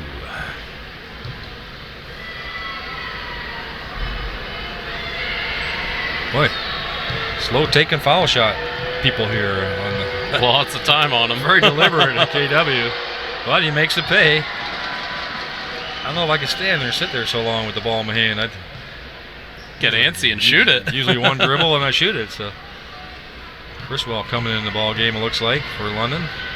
Probably coming in for Bolden, I would think. And he makes them both. Substitution coming in. And yes, Bolden, number 0, heading out. Up to 4 fouls, you said. 2 quick ones in this quarter. Well, Lightning do have a deep bench. We know that. Cadogan again, looking to drive, throws it in the corner. Oh, unable to convert that time is Williamson, but a big board by Criswell. And again, he sort of forced it. So I think he could have just taken his time a little bit there, but he drew the foul. Who's that going to be on? That's another one on Whitfield. And that's his 4th as well. So good job by Criswell crashing the boards and drawing that foul. Still a bit of a lack of finishing on both teams when they're getting battling inside. We've seen. And here comes George Blakeney, who's been a very effective player for KW so far this evening. You know, he's only got 6 points, 3 rebounds, but I think if you watch the game, you see it. He's had a bigger impact on the game than just those numbers. Absolutely, setting the screens, getting some rebounds. You have to pay a lot of attention to him down underneath. When he has the ball, they have to double team. So.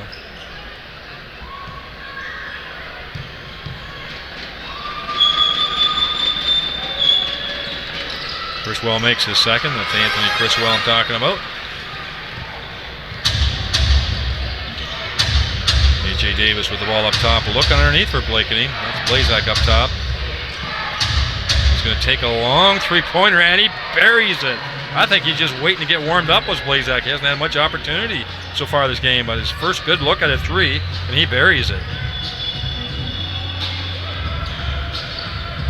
Friesen with the ball up top. He's got Blazak on him, who's a bit of a smaller player.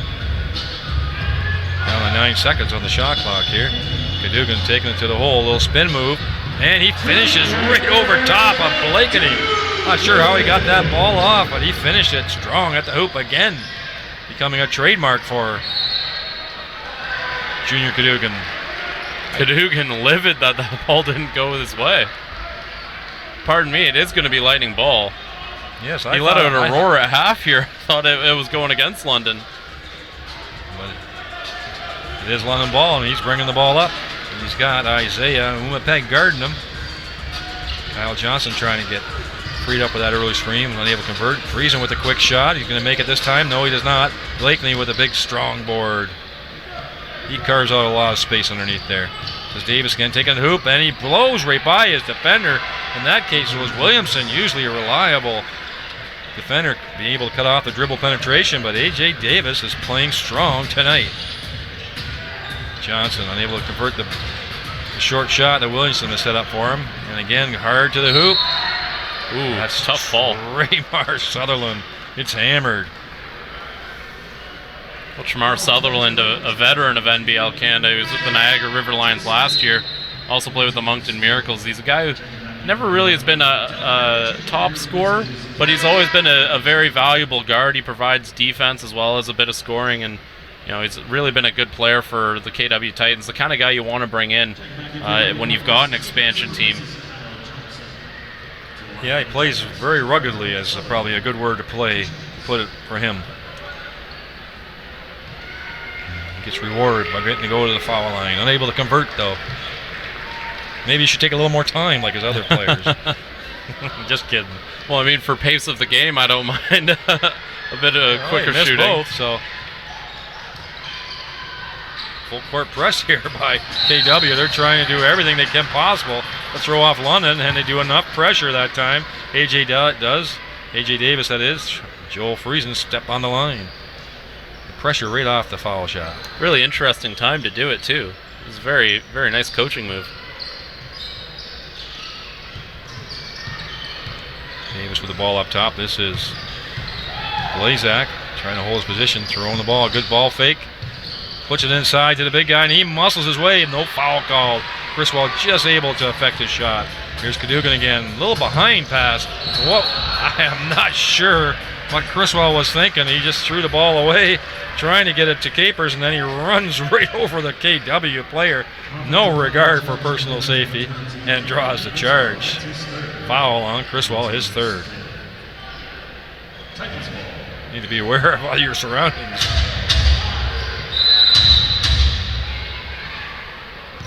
Whistle called, not sure. Score clock.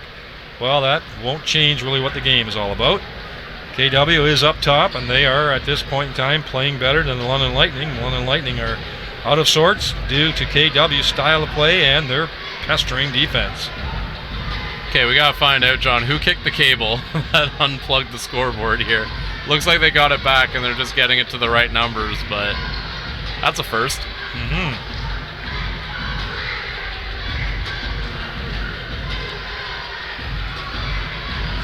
Okay. Well, it's 52-0 for the London Lightning right now. We know that is not true. A little home court advantage, I guess. Yes. The scorekeepers are trying to sort out the score clock with the referee. And it's out again. Making sure that the score is correct. And the time, as well as the fouls, of course. Yes, it's going in and out as the score clock. So we're here at the Budweiser Gardens watching the KW, or Kitchener-Waterloo expansion team, Titans, given the first place runaway leaders, London Lightning, who are 31-5, all they can handle. They are leading by 5 here in the third quarter, and they've got London on their back heels.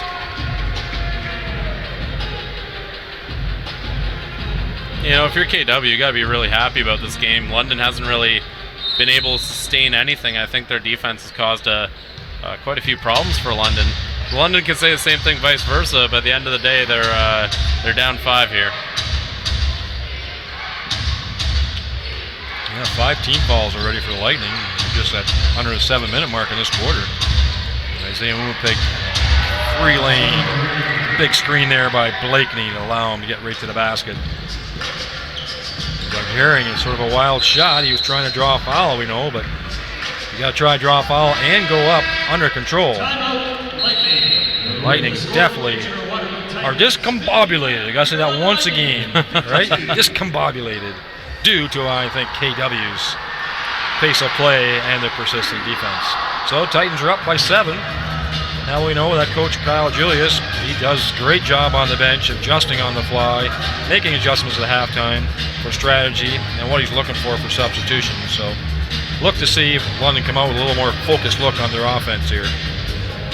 You're right, it's not that high a scoring game, comparatively speaking, here in the third quarter, 59-52. Well, especially considering what we're used to seeing from these guys. London has broken 140 multiple times this year, and KW has been a high-scoring team themselves. In fact, last time these two played, it was a 119-117 game. And, right now we're on pace to not even break 100.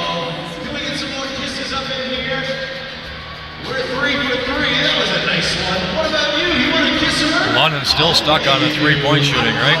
2 for 20. Wow. Well, I like what Cadogan was doing early in this quarter here, driving to the hoop.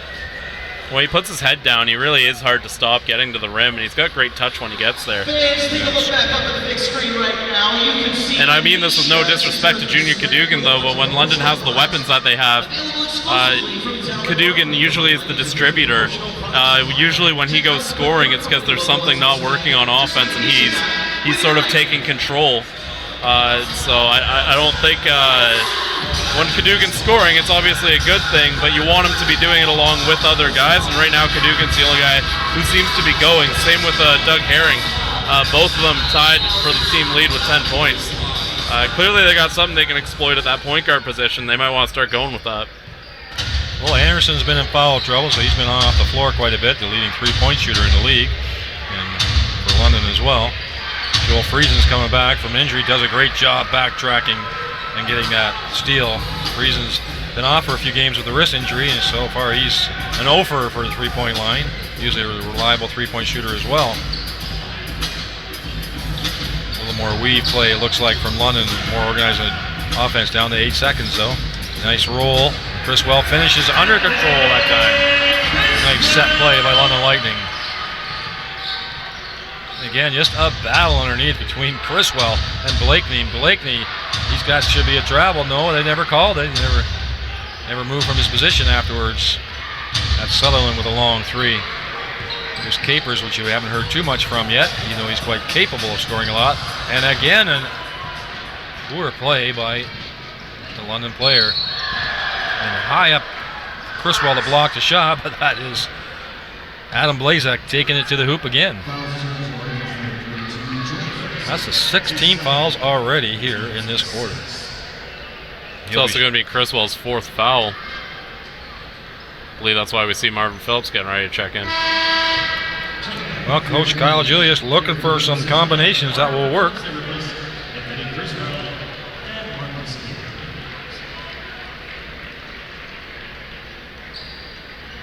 So Blazak at the line. Sort of a sneaky kind of player, isn't he? Now that I see him really for the first time playing on the floor. He's not that fast, but he's fast enough. He just has that sort of lulls you into sleep, and then he bursts shoots it right over your head, or he cuts right by you. Yeah, or he scoops it underneath you, and you're like, what? So, very effective player.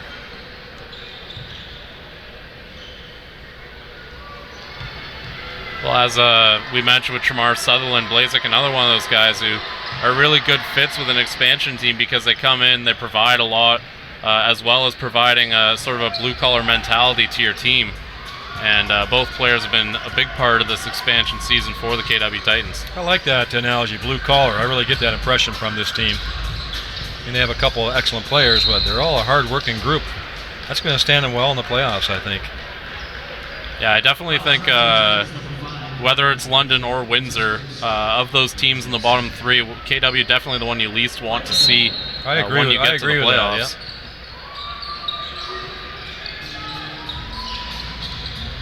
I don't think London's done themselves any favors by shooting some ill-advised shots and some turnovers as well. Phillips with a nice fake that time, and Blazak falls for it, draws a foul.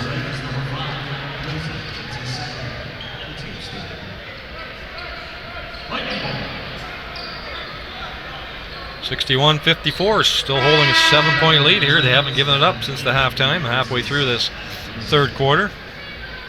Substitution, Blazak's going off, and in comes Adam Wings. Adam Blazak for Adam Wings. Cadogan looking for Joel Friesen. This time he doesn't settle for a three. Phillips, this is what I think he should do more often. Unable to finish, but look who's in there fighting hard for the rebound. Doug Herring Jr., probably the smallest one of that group in there. Phillips asking the ref, where is the foul? Well, I think he just needs to concentrate on finishing it and absorbing it. That foul there is going to be on Kalist after all that mayhem there with the ball. Well, I like what he did. Put the ball on the floor, took it hard to the hoop. That's what I like from Phillips, because people have to come out and respect his three-point shot. And once he puts the ball on the floor and takes those two big steps to the basket, he's going to be a hard man to stop around the rim. He just needs to concentrate and finish. Three-point shot. Able to convert that time. Wide open. Kalist back on the floor. That's Umapeg if you're looking for number 7 for KW.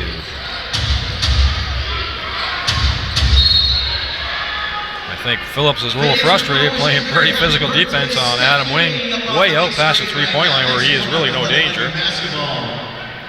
Gets a frustration foul, and because of the team fouls early on in this quarter, they're already shooting the bonus with our 4.5 minutes to go in this quarter yet.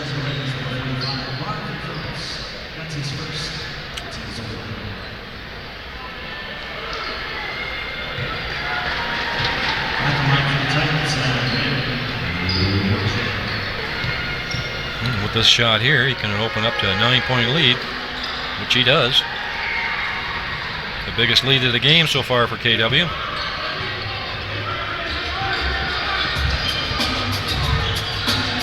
That's what we're looking for. He sets the high screen, rolls to the basket, and finishes strong. I think he flushed that with a little bit of anger in him. Nearly a steal that time by Williamson. A little pressure on the ball, and KW throws it away. You know, we're starting to see a little bit of jump from London on defense here. I think they haven't had that for parts of this quarter. Now they're starting to get a little bit energized. They start to see these opportunities come. They're starting to really look for them and get that little hop in their step when they see it.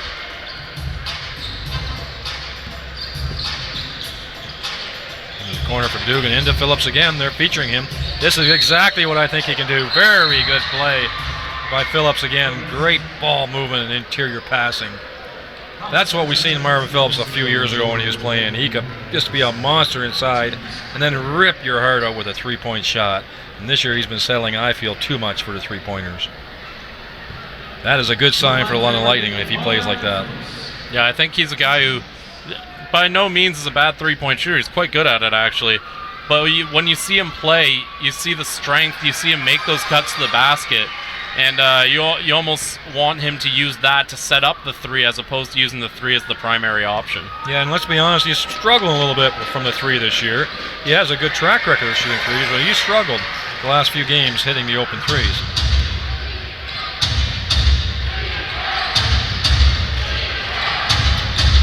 Good rotation by Williamson that time. Inside to the big guy. That's definitely a foul, and Friesen gets hammered again. A little bit of a wild physical play by George Blakeney. He was triple teamed. He's got to watch out for the chicklets of the other players. Yeah, it's the second time this game Friesen's been popped in the face there. That's a physical game for him. He just gets a lot of attention, does George Blakeney inside there, just because of his presence, and he's able to establish such a low post because of his strength. Nobody in London is able to push him out from under there. Now, are they talking about whether it's a flagrant or not? I don't know if they're talking something there, because it was definitely a bit of a wild arm thrown by Blakeney that did hit Friesen. I'm not sure what they're going to call for that. I don't think they have the luxury of looking at anything. They just have to talk about it. Looks like it's just going to be a regular foul here, I believe. Well, both refs signaled fouls in there. We'll see. Wait to hear from the announcer.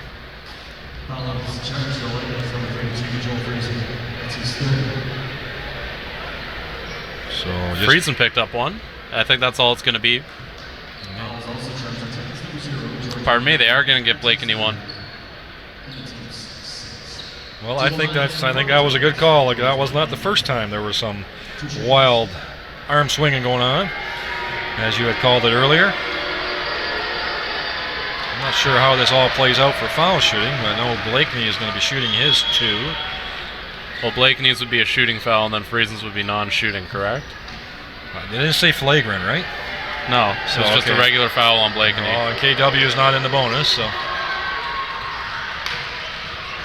Okay, we sorted all that out. After all that, it's a 6-point game. 3-point shot, he's feeling it. There he goes. You can see the spring in his step that time, but he was inside twice. They had to respect it. Comes out, nobody come chasing him. Doug Herring playing terrific defense in Calise that time. Again, looking, the two bigs are in for KW. I'm talking Whitfield and Blakeney. Nice high-low pass that time. That's Garrett Williamson caught in midair. Tyrone Dixon with the block.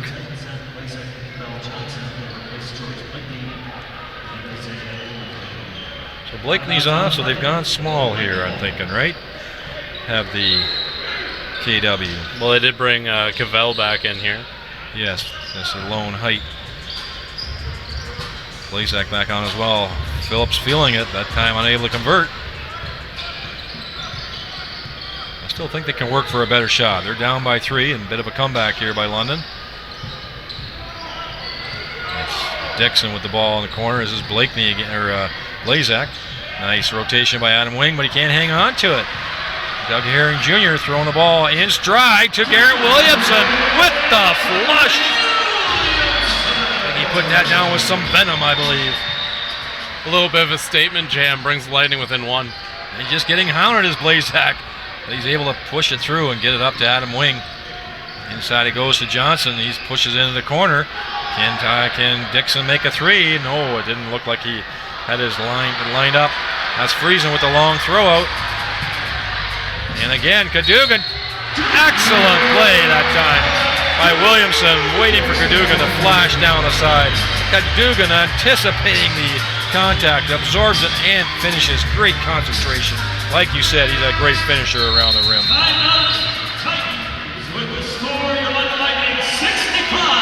Titans forced to take the time out here to stop the momentum a bit.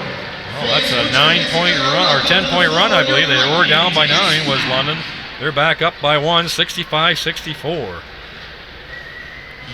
Well, that was the first time that London really had to make a run to get back in the lead.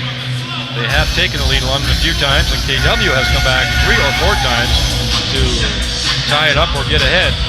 That's the first big lead that KW has given up. 65-64 KW timeout. Again, KW, they've still got that turnover problem. 19 in the game now. Just not holding on to the ball, and by doing so, you gave London those extra opportunities to make those extra shots, and London connected, and they got themselves back into the game with that. Yeah, it's not really a great percentage shooting game tonight, is it? No, 37% for the London Lightning, 38% for the KW Titans. KW is actually making their threes somewhat, 7 for 22, compared to 3 of 23 for the London Lightning. But again, those turnovers, you're giving London so many extra opportunities. Foul shots are pretty well a trade-off, 14 points and 13 points off the foul line. 56% from the charity stripe for KW, though.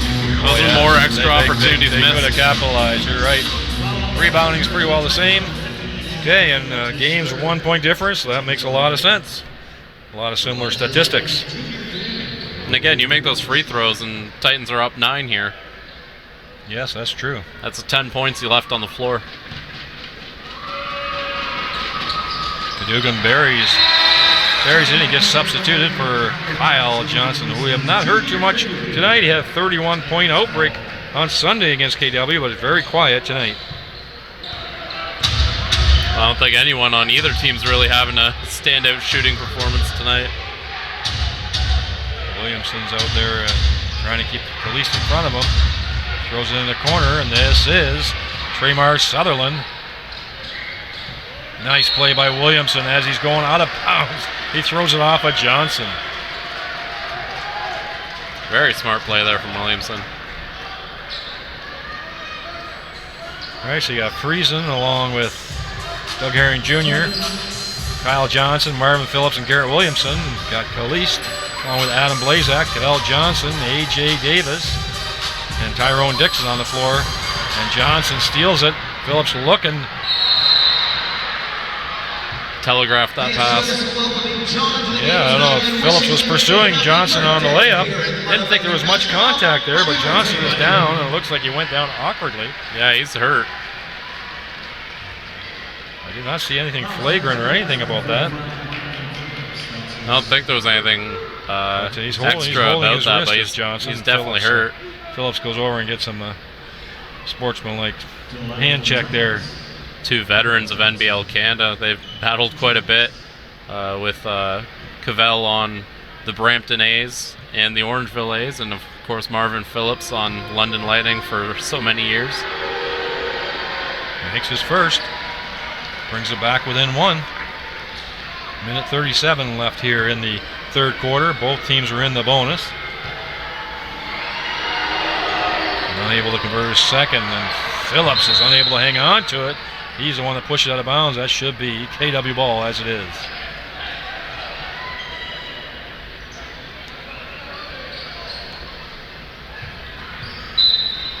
Well, it's been sort of an entertaining game. Not particularly well executed shooting-wise. This is Khalees from the top. Looked like he didn't get his feet set for that. Phillips with the rebound. Doug Herring Jr. looking for the alley. Joel Friesen. Who knew he could get so high? Great look that time by Doug Herring for the weak side.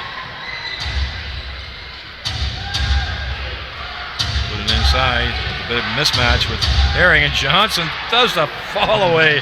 I don't know how he put that in, but he certainly kept his concentration over a much smaller player. Great pickup there by KW to see the mismatch. Doug Herring Jr. just had a clear path to the road. The defender could not stay in front of him. 3-point lead for Lightning. That's a push-off. And a 3-point made. Okay. At least with the 3-point dagger. Here he goes again. And he grabs, gets the foul, and makes it. That's Tyrone Dixon's foul, unable to keep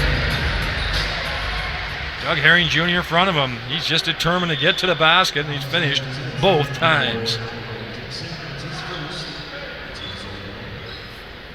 You know, the point guards for London have just been phenomenal tonight. You got Cadogan, 13 points in the game. Doug Herring Jr., 14 with a chance to make it 15 here. For Herring Jr., he's also added 6 rebounds and 5 assists. So doing a little bit of everything for the London Lightning.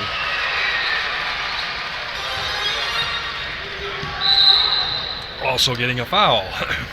A reaching foul, unnecessary. Like at least. Filling every part of the stat sheet. With 34 seconds left to go.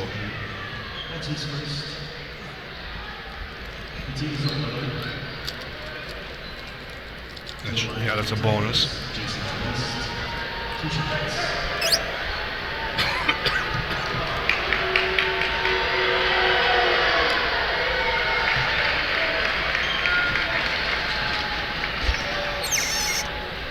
So Khalees makes his first, closes the gap to 3.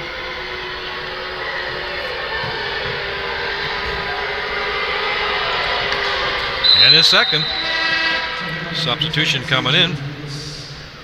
That'll be Dixon going out.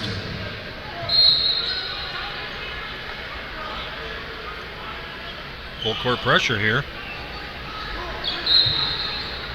A.J. Davis comes in, gets the ball to Williamson, who can do everything. A nice step over and a beautiful finish. Handled that pressure beautifully. Williamson didn't even look like it bothered him. That is the beauty of Williamson. He just does so many things for his team. If they're under pressure, he'll come and relieve them, and then look at that, he takes it right to the hoop. He finished earlier with a slam dunk. It's going to be a foul there on Doug Herring. That's two quick fouls on Herring. Not sure what was going on there. Not the ball wasn't even over half court yet. London's got enough fouls to let KW shoot the bonus. Well, he and Tremar Sutherland had been getting into it. This one was on Blazek. But Doug Herring's been physically active in the defensive game. To be fair, it looks like him and Sutherland were going back and forth. I don't know if you could have picked one apart from that.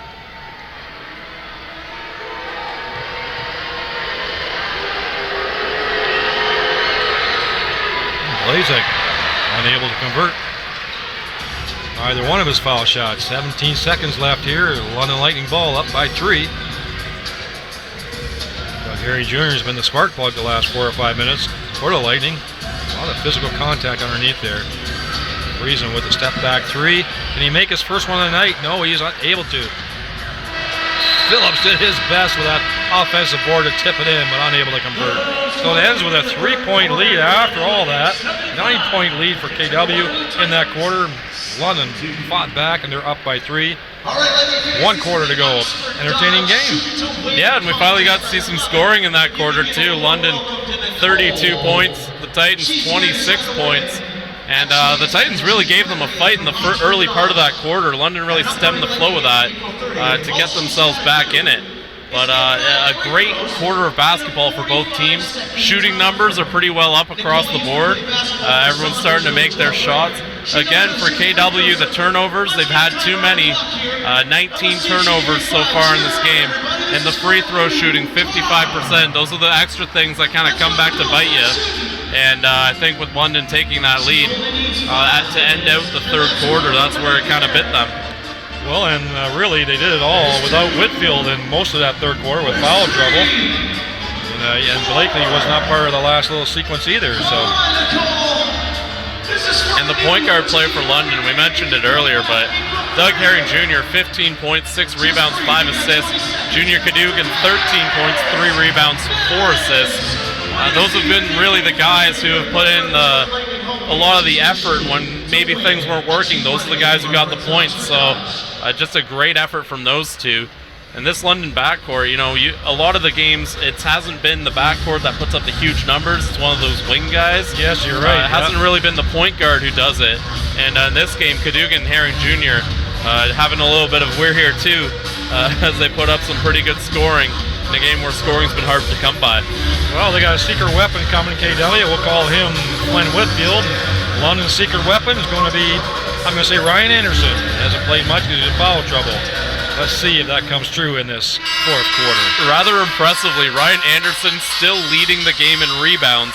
He got all 7 of his rebounds in the first quarter. Well, he has been off the floor quite a bit due to foul trouble as well. We'll see him in the fourth quarter. So it'll be KW ball at the half. A.J. Davis throwing it in.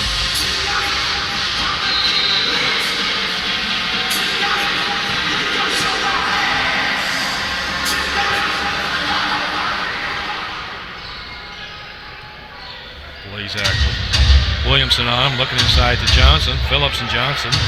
Good matchup there. Johnson, 2 veterans, just like you said. Like a offensive foul, a little push-off underneath the boards by Blazak, I believe. Trashing the boards. Good defense by Phillips that time, forcing Johnson into a tough shot. Again, full court pickup here with KW. Kids doing a good job sweeping the floor.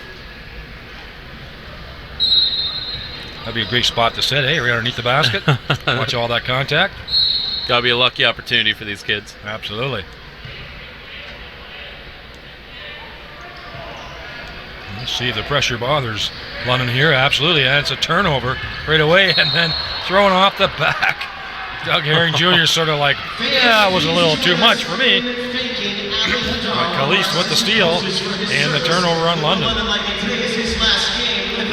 Let's put our hands together and show him how much we appreciate him. He's been around for a long time, and the London Lightning basketball appreciates it. Thank you, swung on the side for Blazak, unable to convert. Doug Herring Jr. with the rebound, another board for him. Let's see if they go inside to Phillips. They do, and Johnson overplayed. And Phillips finishes with a nice left-hand reverse.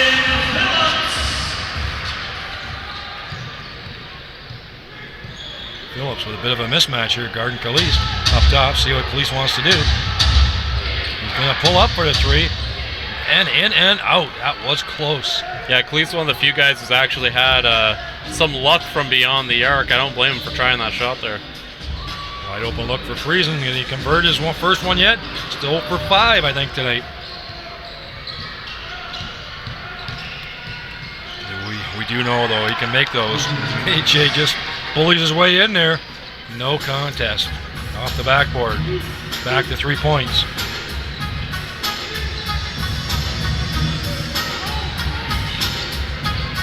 Set play for Phillips, we know.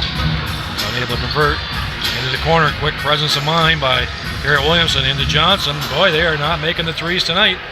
Usually very reliable shooters for London Lightning, but they are off tonight. And it's keeping KW in the game. And KW comes back. Traymar Sutherland with a 3 to tie the ball game up. And I think Doug Herring Jr. just picked up a tech. He's been quite animated the last few minutes. A couple quick fouls at the end of that third quarter. The ball thrown off his back. on that out of bounds play, and now you're thinking a technical.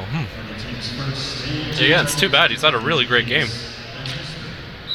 In fact, he leads the Lightning in all 3 major categories. Hey, tie ball game, 10 minutes to go.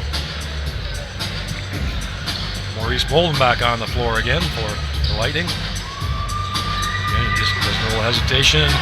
Puts the ball. Unable to convert. See if he can now. He can.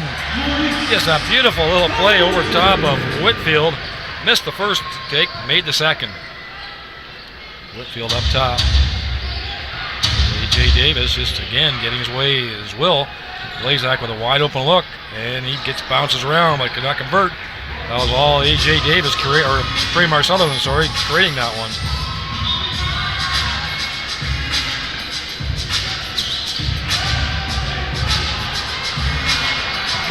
Johnson with the miss. Goes hard to the hoop. A little too much English on it. Spins right out. He's got his shooting eye on tonight either.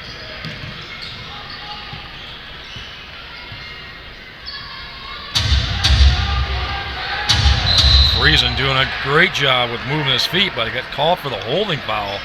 I thought he did a great job playing defense that time, moving his feet, staying in front of Adam Blazak. That's going to be his 4th foul. That's not a good sign for the Lightning. Quite a few players in foul trouble for them, in fact. Yeah, 4 on Anderson, 4 on Friesen, 4 on Mo Bolden, 3 on Herring Jr., and 3 on Criswell. Wow. Well, KW needs to make them pay on the foul line. You're right. Percentage-wise, they're not. Yeah, 55% shooting from the free throw line so far for the Titans. So how many shots have they missed then? 13. 13 possible points left on the deck. And they're down by 3. Makes the first one. Yeah, free throw shooting is always important at any level of basketball, but at this level here, you'd think the percentages would be a little higher, wouldn't you? All the skill set that we see. It always surprises me in the pro as well, how many people are poor free throw shooters. Well, my whole theory on it is that with NBL, a lot of these guys have 1 year or 1 season deals. They go from place to place, so the skills they develop are to get the skills for their next contract. So, free throws, you don't really see a team sign a guy because he makes free throws. You see a guy get signed because he makes 3-pointers, things like that. So I really think that's kind of where that the free throw shooting problem, it's not even a problem, but where you get some guys who maybe don't make it as consistently. Lost art. So anyway, London gets that basket with Bolden being persistent underneath. This is Cadogan with the crossover.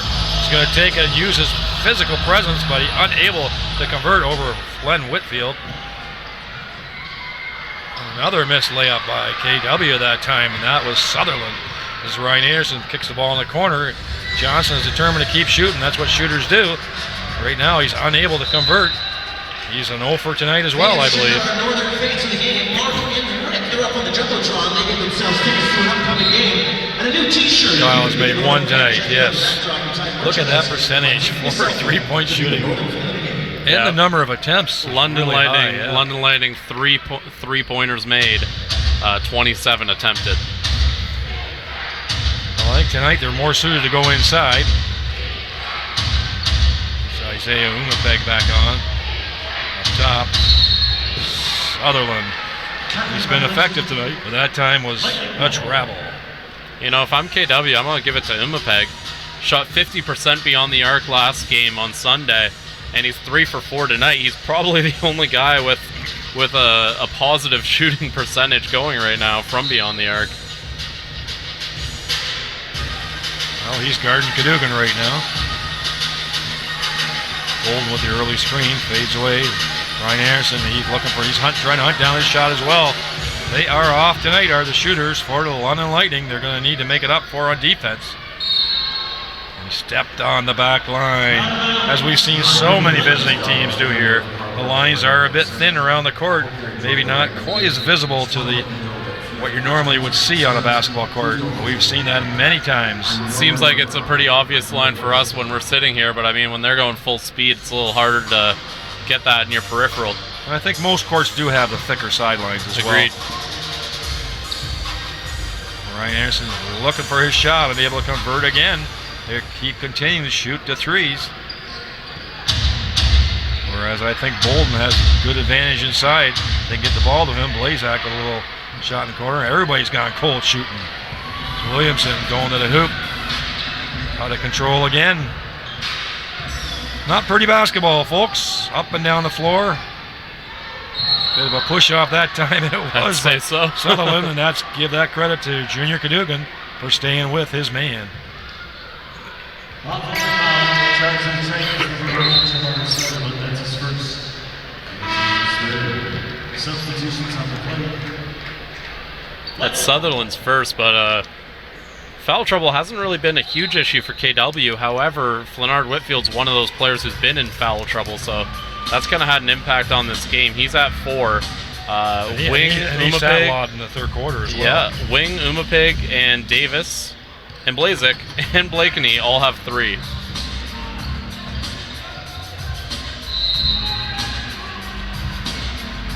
Offensive foul called underneath on. That was Criswell pushing off, trying to block his man from getting to the shooter.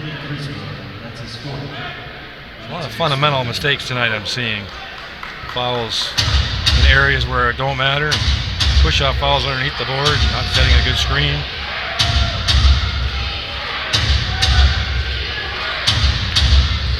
Blazak with the pull-up 3. Obviously comfortable with that, but unable to convert. Cadogan looking, putting the head up steam again and kicks it out to wide open Criswell, which is a good look at the 3. Or Maurice Bolden, sorry. Everybody wants to shoot. Nobody's hitting. I don't think everybody should be shooting the way it's been tonight. Yeah, Maurice Bolden, I think he got bailed out that time. He had lost the dribble and then he got slapped on the wrist. So anyway, 81-79 after all that. A little under 6 minutes to go in this fourth quarter. KW down by 2, keeping it close. But I think it's more of non-performance keeping it close by both teams, which is why neither team is making a run at it. Yeah, shooting numbers have jumped up to about 40% from field goal, or pardon me, 40% field goal percentage on the game for each team. They've dropped back down to 36 at the start of that quarter. Again, only 7-6, and we're halfway through the fourth. The Lightning up 81-79. The free throws, again, an issue for KW. Turnovers up to 23 now. But again, they're hanging in there despite those mistakes. And for the London Lightning, the three-pointers kind of killing them. 3 for 31 from three-point land, 9% on the game.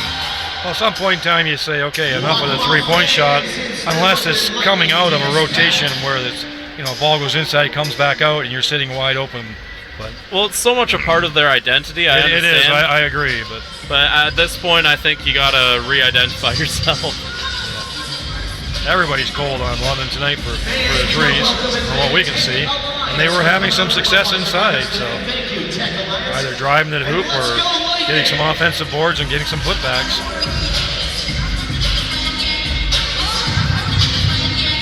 So let's see which team keeps their composure here for the last 6 minutes of this fourth quarter.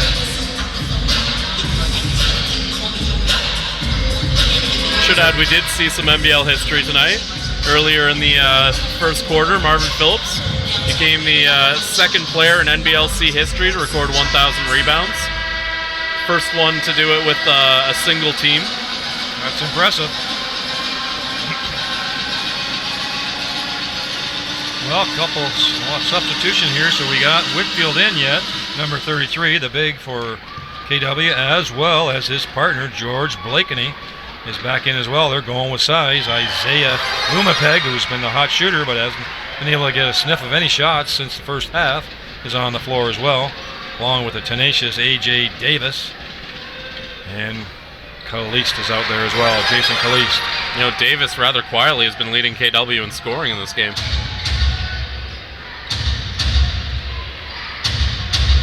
We got 2 bigs and 3 small guards, really, is what KW's got on the floor right now. London does not want Umapig getting that shot off. No, I can see that, and the ball went inside to Blakeney. Good patience and nobody to match up against him. And that's going to be important for Umapig. If they're going to double him like that, you got to be able to make that pass. Great play.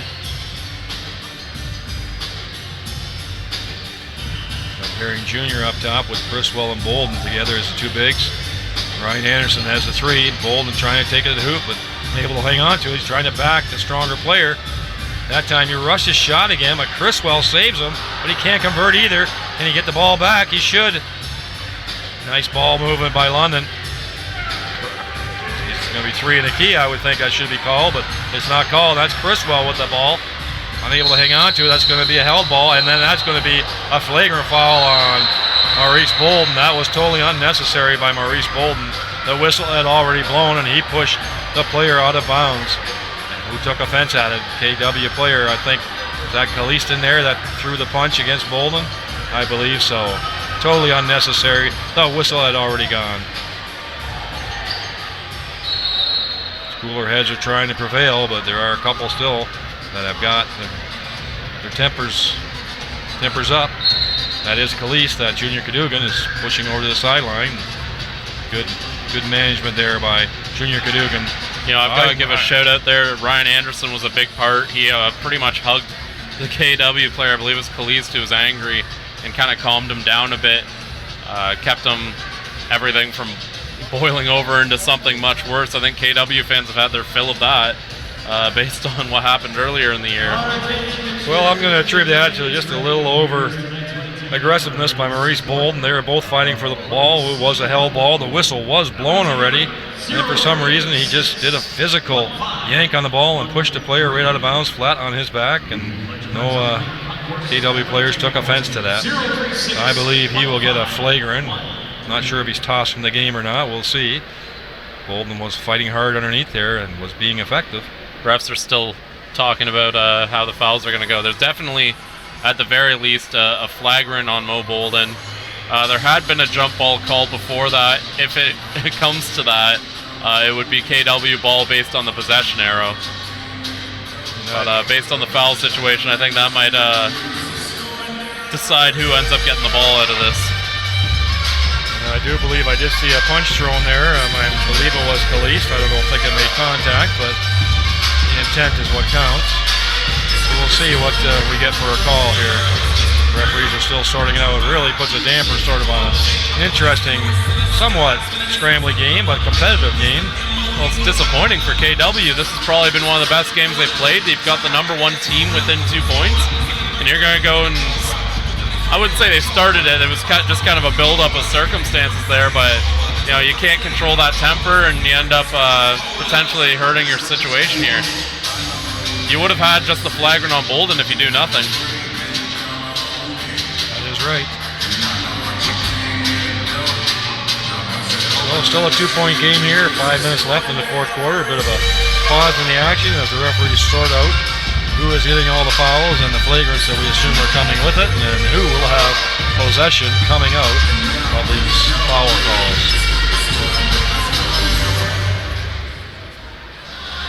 So like we said, not a really particularly well-executed game tonight. Shooting percentages are low. 3-point has been the tail of the tape for London. They are living and dying, and they're dying tonight by 3 for 32. I don't think I've seen a stat like that. I don't know when I see a stat like that. Well, I mean, KW, we wouldn't be hyping up 29% from beyond the arc is that great a number either, but when the other team's shooting 9, it's ends up being a pretty big margin. Well, at what point do you stop shooting threes as your primary option? That's my question. Why isn't London not pushing the ball to the hoop like Cadogan was earlier, and Herring did a couple times as well? Why insist on shooting 3 after 3 after 3 when nobody's making it? Again, those threes are a big part of their identity, and they've got Ryan Anderson back in the game now. I think with an eye towards maybe seeing if he can get something going. Anderson, of course, has had to spend a significant time on the bench because of the foul situation, and I think a little bit of resting him too. So I think for Ryan Anderson coming back into the game, if there's anyone who could start to pull the trigger, it'd be him. Well, my philosophy is that an open shot is not always a good shot. That's fair. And that's what I see tonight. I'm open. I'm going to shoot it. Well, it's early in the shot clock. There hasn't even been one pass made yet in your offensive rotation. Like, why are you shooting the ball already? You haven't even shifted the defense around.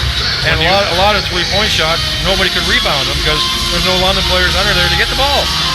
One of the old adages of coaching is when you move the ball around, you give it energy. So even if that's an open shot, you know, if it's not working, it's not working. So you move the ball around, get that energy.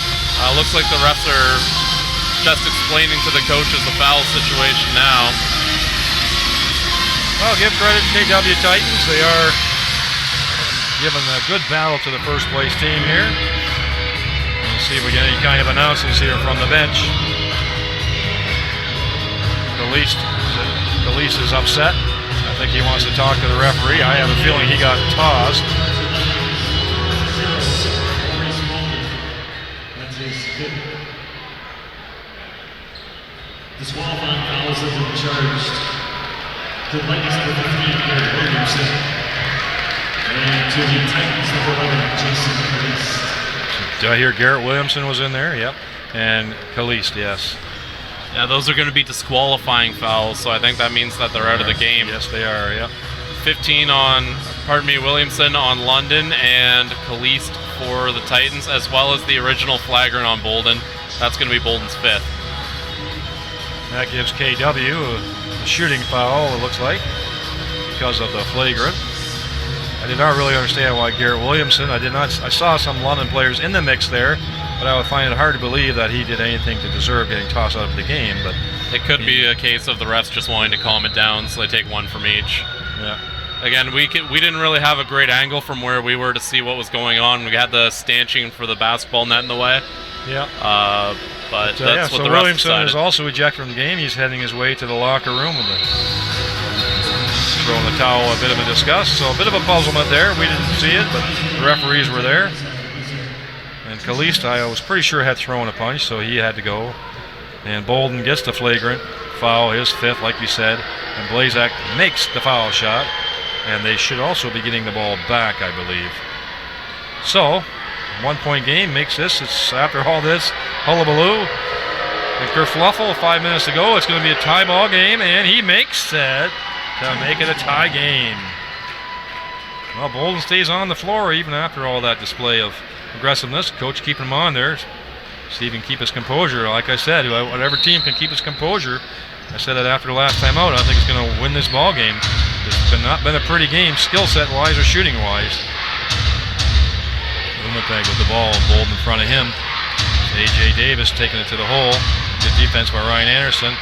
Jump shot for the big guy, unable to hang on to it. Good job by Blazak that time, just knocking a loose ball off the London player. Could not hang on to it. Whitfield missing that jump shot. I tell you, he's a crafty player, that Adam Blazak. All those little things, they turn the ball over for Lightning, and you get the ball back. Makes a lot of differences whether it's on shooting the ball, playing defense. He just makes a difference on the court. Well, new shot clock. Winnipeg with Cadogan in front of him. Blakeney way out high, trying to set a big screen. Winnipeg well guarded so far. Like you said, he's shot the best three-point of them all. This is Blakeney trying to get it inside. Good double team, and Bolden steals the ball after good defense by Anderson. Anderson bringing it up. What's he going to do? He's going to take it to the hoop. He got shoved that time, but no call, and he makes the layup. That's what we're talking about. Take it to the rim. And they're up by 2. Flynn Whitfield going hard to the hoop in the restricted area, so he did a good job taking it to the rim as well and drawing the foul. That's going to be 5 on Criswell, so 5 on Criswell, 5 on Bolden. London running out of guys to keep in that front court. Well, Phillips coming back in the game, who's just on the bike there, getting his legs warmed up, so he's coming in warmed up. See if his shooting eye is warmed up as well. He's going to need to play physical underneath with the 2 bigs with Whitfield and Blakeney inside for KW. Bolden and Phillips, the 2 bigs for London. Doesn't make the foul shot, so it stays tie game. You were right, they may come back and they're going to rue the day. They may miss so many foul shots at the end of the game unless they pull it out. Phillips not taking a 3, did not settle it, took it to Maurice Bolden inside. And Phillips crashes the board like he can, and he draws a foul on Whitfield. That should be number 5, I think you said, right? Yep, number 5 on Whitfield there. I tell you, I just love that part of Marvin Phillips' game when he plays inside, goes inside, brings the ball inside. His outside game should be secondary, in my opinion. He is just so effective underneath. And a technical foul on Whitfield. Now, who's not keeping their composure? That is Flynn Whitfield, and he's out of the game. Hurts his team big time. His coach is looking at him like, what are you thinking? How are you going to help the team from the bench? Yeah, he just fouled out because he talked to a ref. I mean, honestly, that's not the way you want to foul out. Fans are chanting goodbye. It's got a little heated here in the fourth quarter. It was sort of not really that a heated exchange, and intensity was back and forth kind of. And yeah, so I don't know, he's waiting for a substitution to come in. Cabell Johnson it is.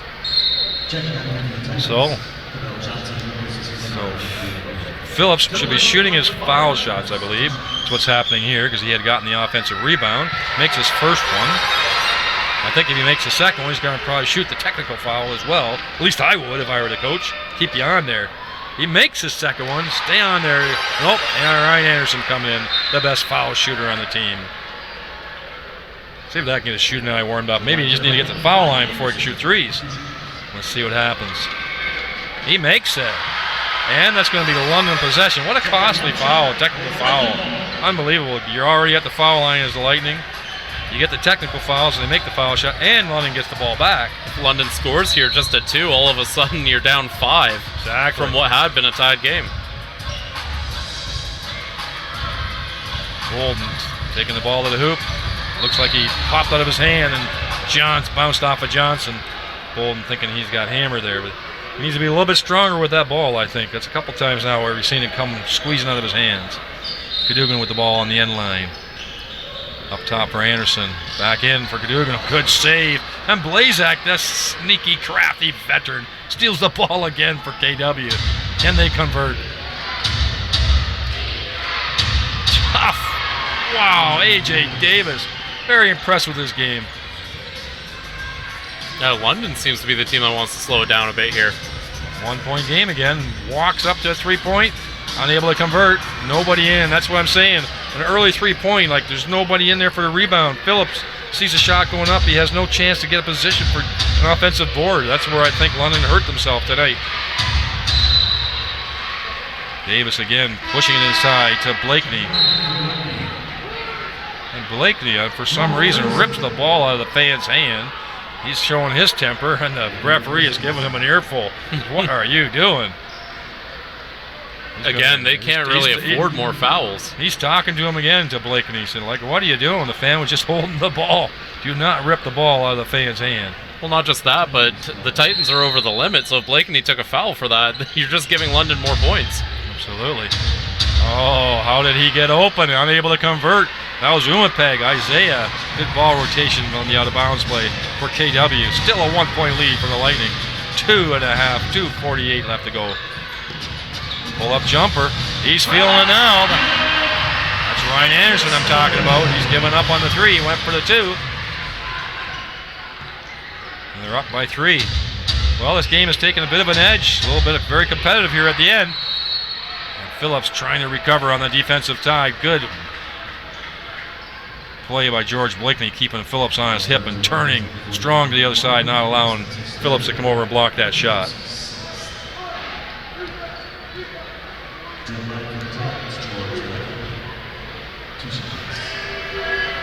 Two shots.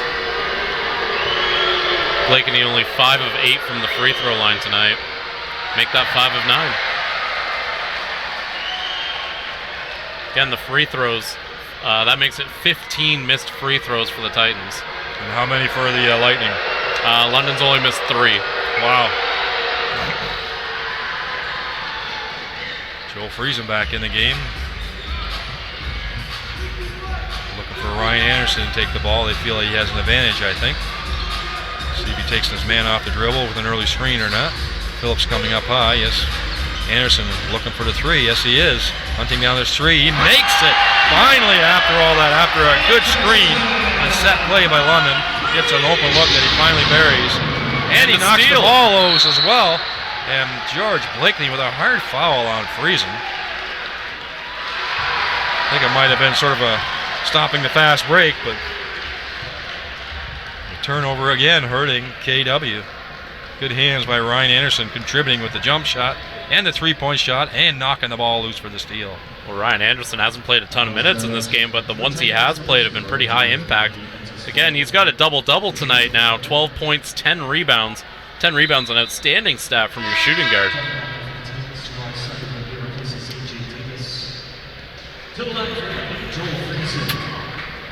Traymar Sutherland in for A.J. Davis. A.J. Davis played a great game tonight, contributing to his team. 15 points, leads the team in scoring. Sort of a curious substitution, really, would you say? Maybe just a quick little breather and then send him back in. Reason converts to foul shots. There's a bit of the tail of the tape tonight. Can't make him from the field, make him from the foul line. Joel Friesen on the point guard for KW, and the three-point attempt inside.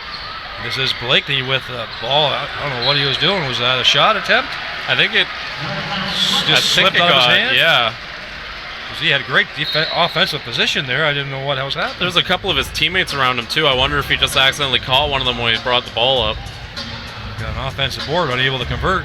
7-point lead here. London pulling away here in the last 2 minutes. Anderson hunting down his three-point shot. And look who's in there. Phillips again. And unable to give the ball enough for Doug Herring. You think he should have just dribbled the ball back out to the three-point line and use some more 24-second clock. Got to keep your mind, your composure out there. But that was a terrific offensive board again by Marvin Phillips. Adam Blazak up top, trying to hunt down a shot, but Bolden jumps out. This is Johnson. He's got the much smaller player Friesen on him. Throws the ball outside and barely keeping it in place. Is Umapeg, and he's dribbling to the hole. High floater, can't make it. A lot of pressure. This is Bolden with a much smaller Blazak, and he does the sensible thing, makes sure of the layup instead of the showy dunk, which he probably could have done. Good play, good run out that time, and a good finish by Maurice Bolden.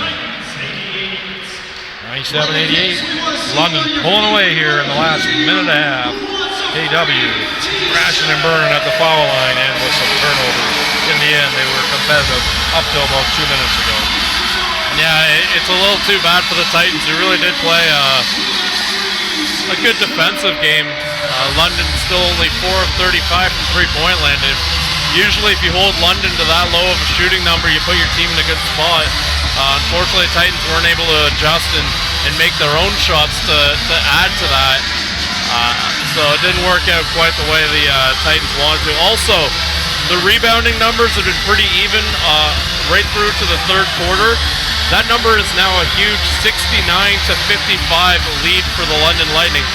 The majority of that margin coming in this quarter, including 18 offensive rebounds compared to 10 for the Kitchener-Waterloo Titans. That's a big stat there, absolutely. Well, combined with you've got the offensive rebounds, the 25 turnovers.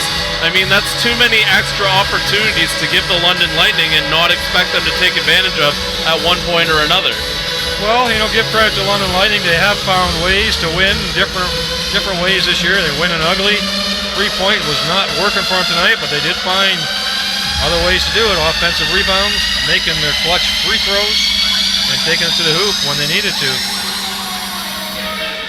You can't always win pretty. You can't always win with that beautiful shooting touch. Sometimes you just gotta gut it out. That's what really London Lightning has done, which to the KW Titans' credit has forced London into that as well with their style of play. But it is now a 9-point game with 54 seconds left. Unless something miraculous happens with Blazak's three-point shot, you never know. That'll help. Full court pressure, no foul yet. Let Ryan Anderson bring the ball up. I think you would think there'd be a foul here soon. The clock is running down, and it's like a 3-possession game. Makes no sense to foul now if you're going to foul. Should have done that 10 seconds ago. Burned way too much clock there. Yeah, down to 13 seconds of shot clock. You're going to foul him on trying to steal the ball or on stealing a pass and make it early. Now 11 seconds gone by, down to 36 seconds. So, Anderson to the foul line. He's found other ways to contribute. His three-point shot at the end was clutch, but they were cold all night long were the London Lightning.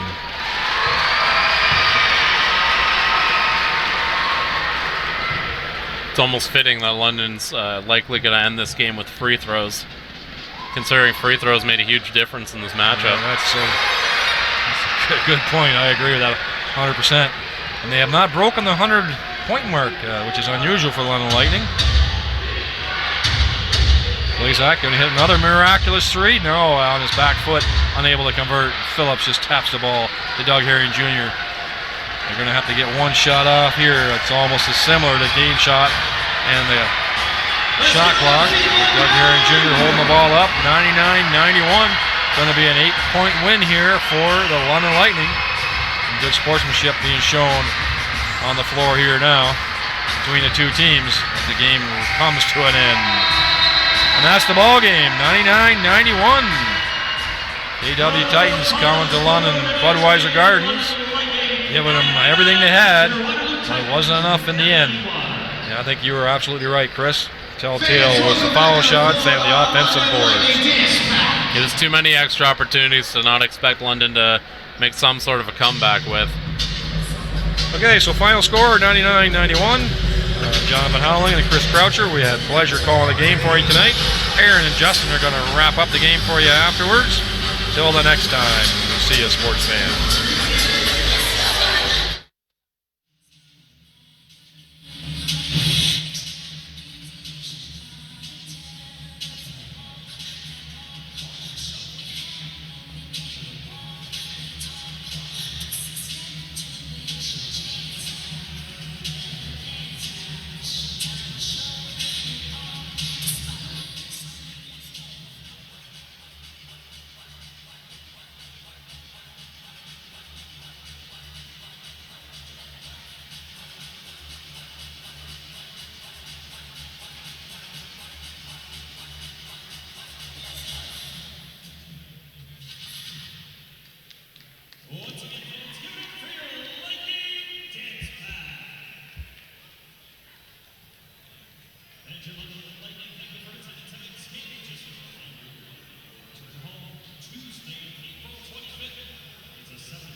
All right, gentlemen, thank you. 99-91 is the final score. London Lightning prevailed, and JP, despite what the final outcome is, we got to admit this was a pretty grotesque game because it seems like for both of these clubs, the basket had a force field in it.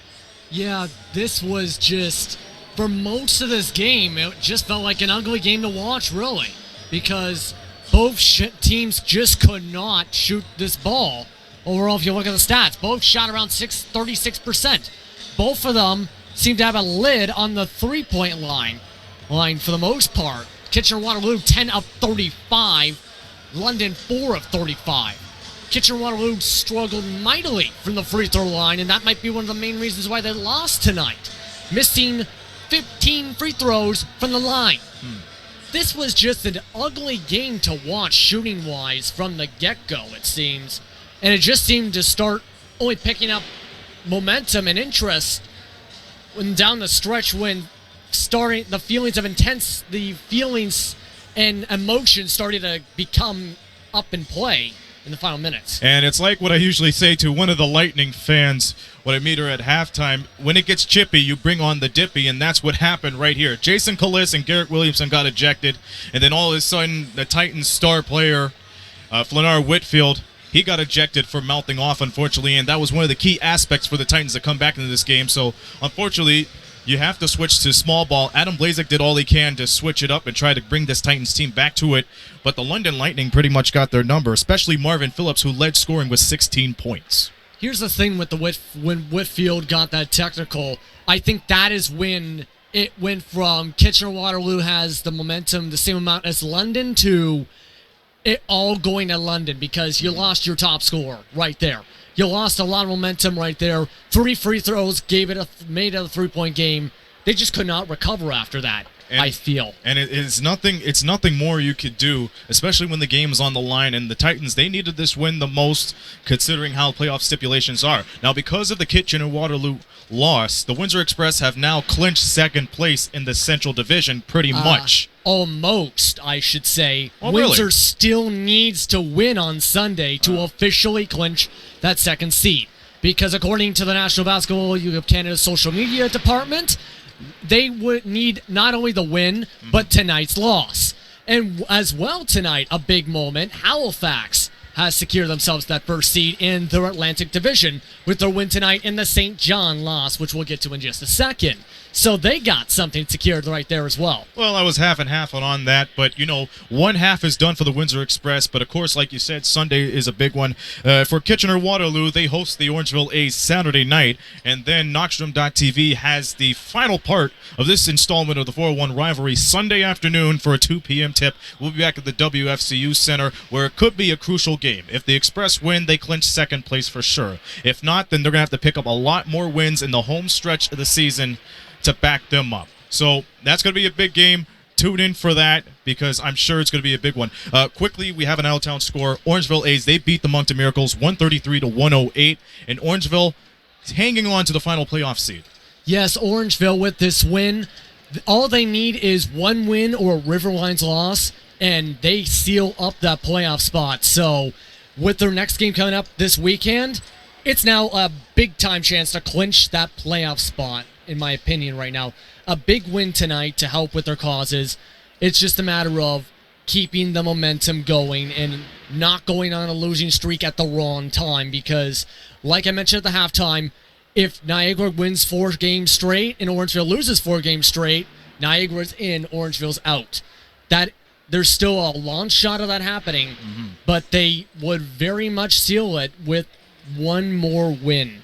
Well, and I'll see you Sunday down the way. That's the story. That's how the story goes. We're just close to the NBLC playoffs, but as you heard, the playoff stipulations are riding at an all-time high. But as for this, we are gone. Sorry, folks. We can't be here forever, but the final score, London Lightning do it again over KW 99-91.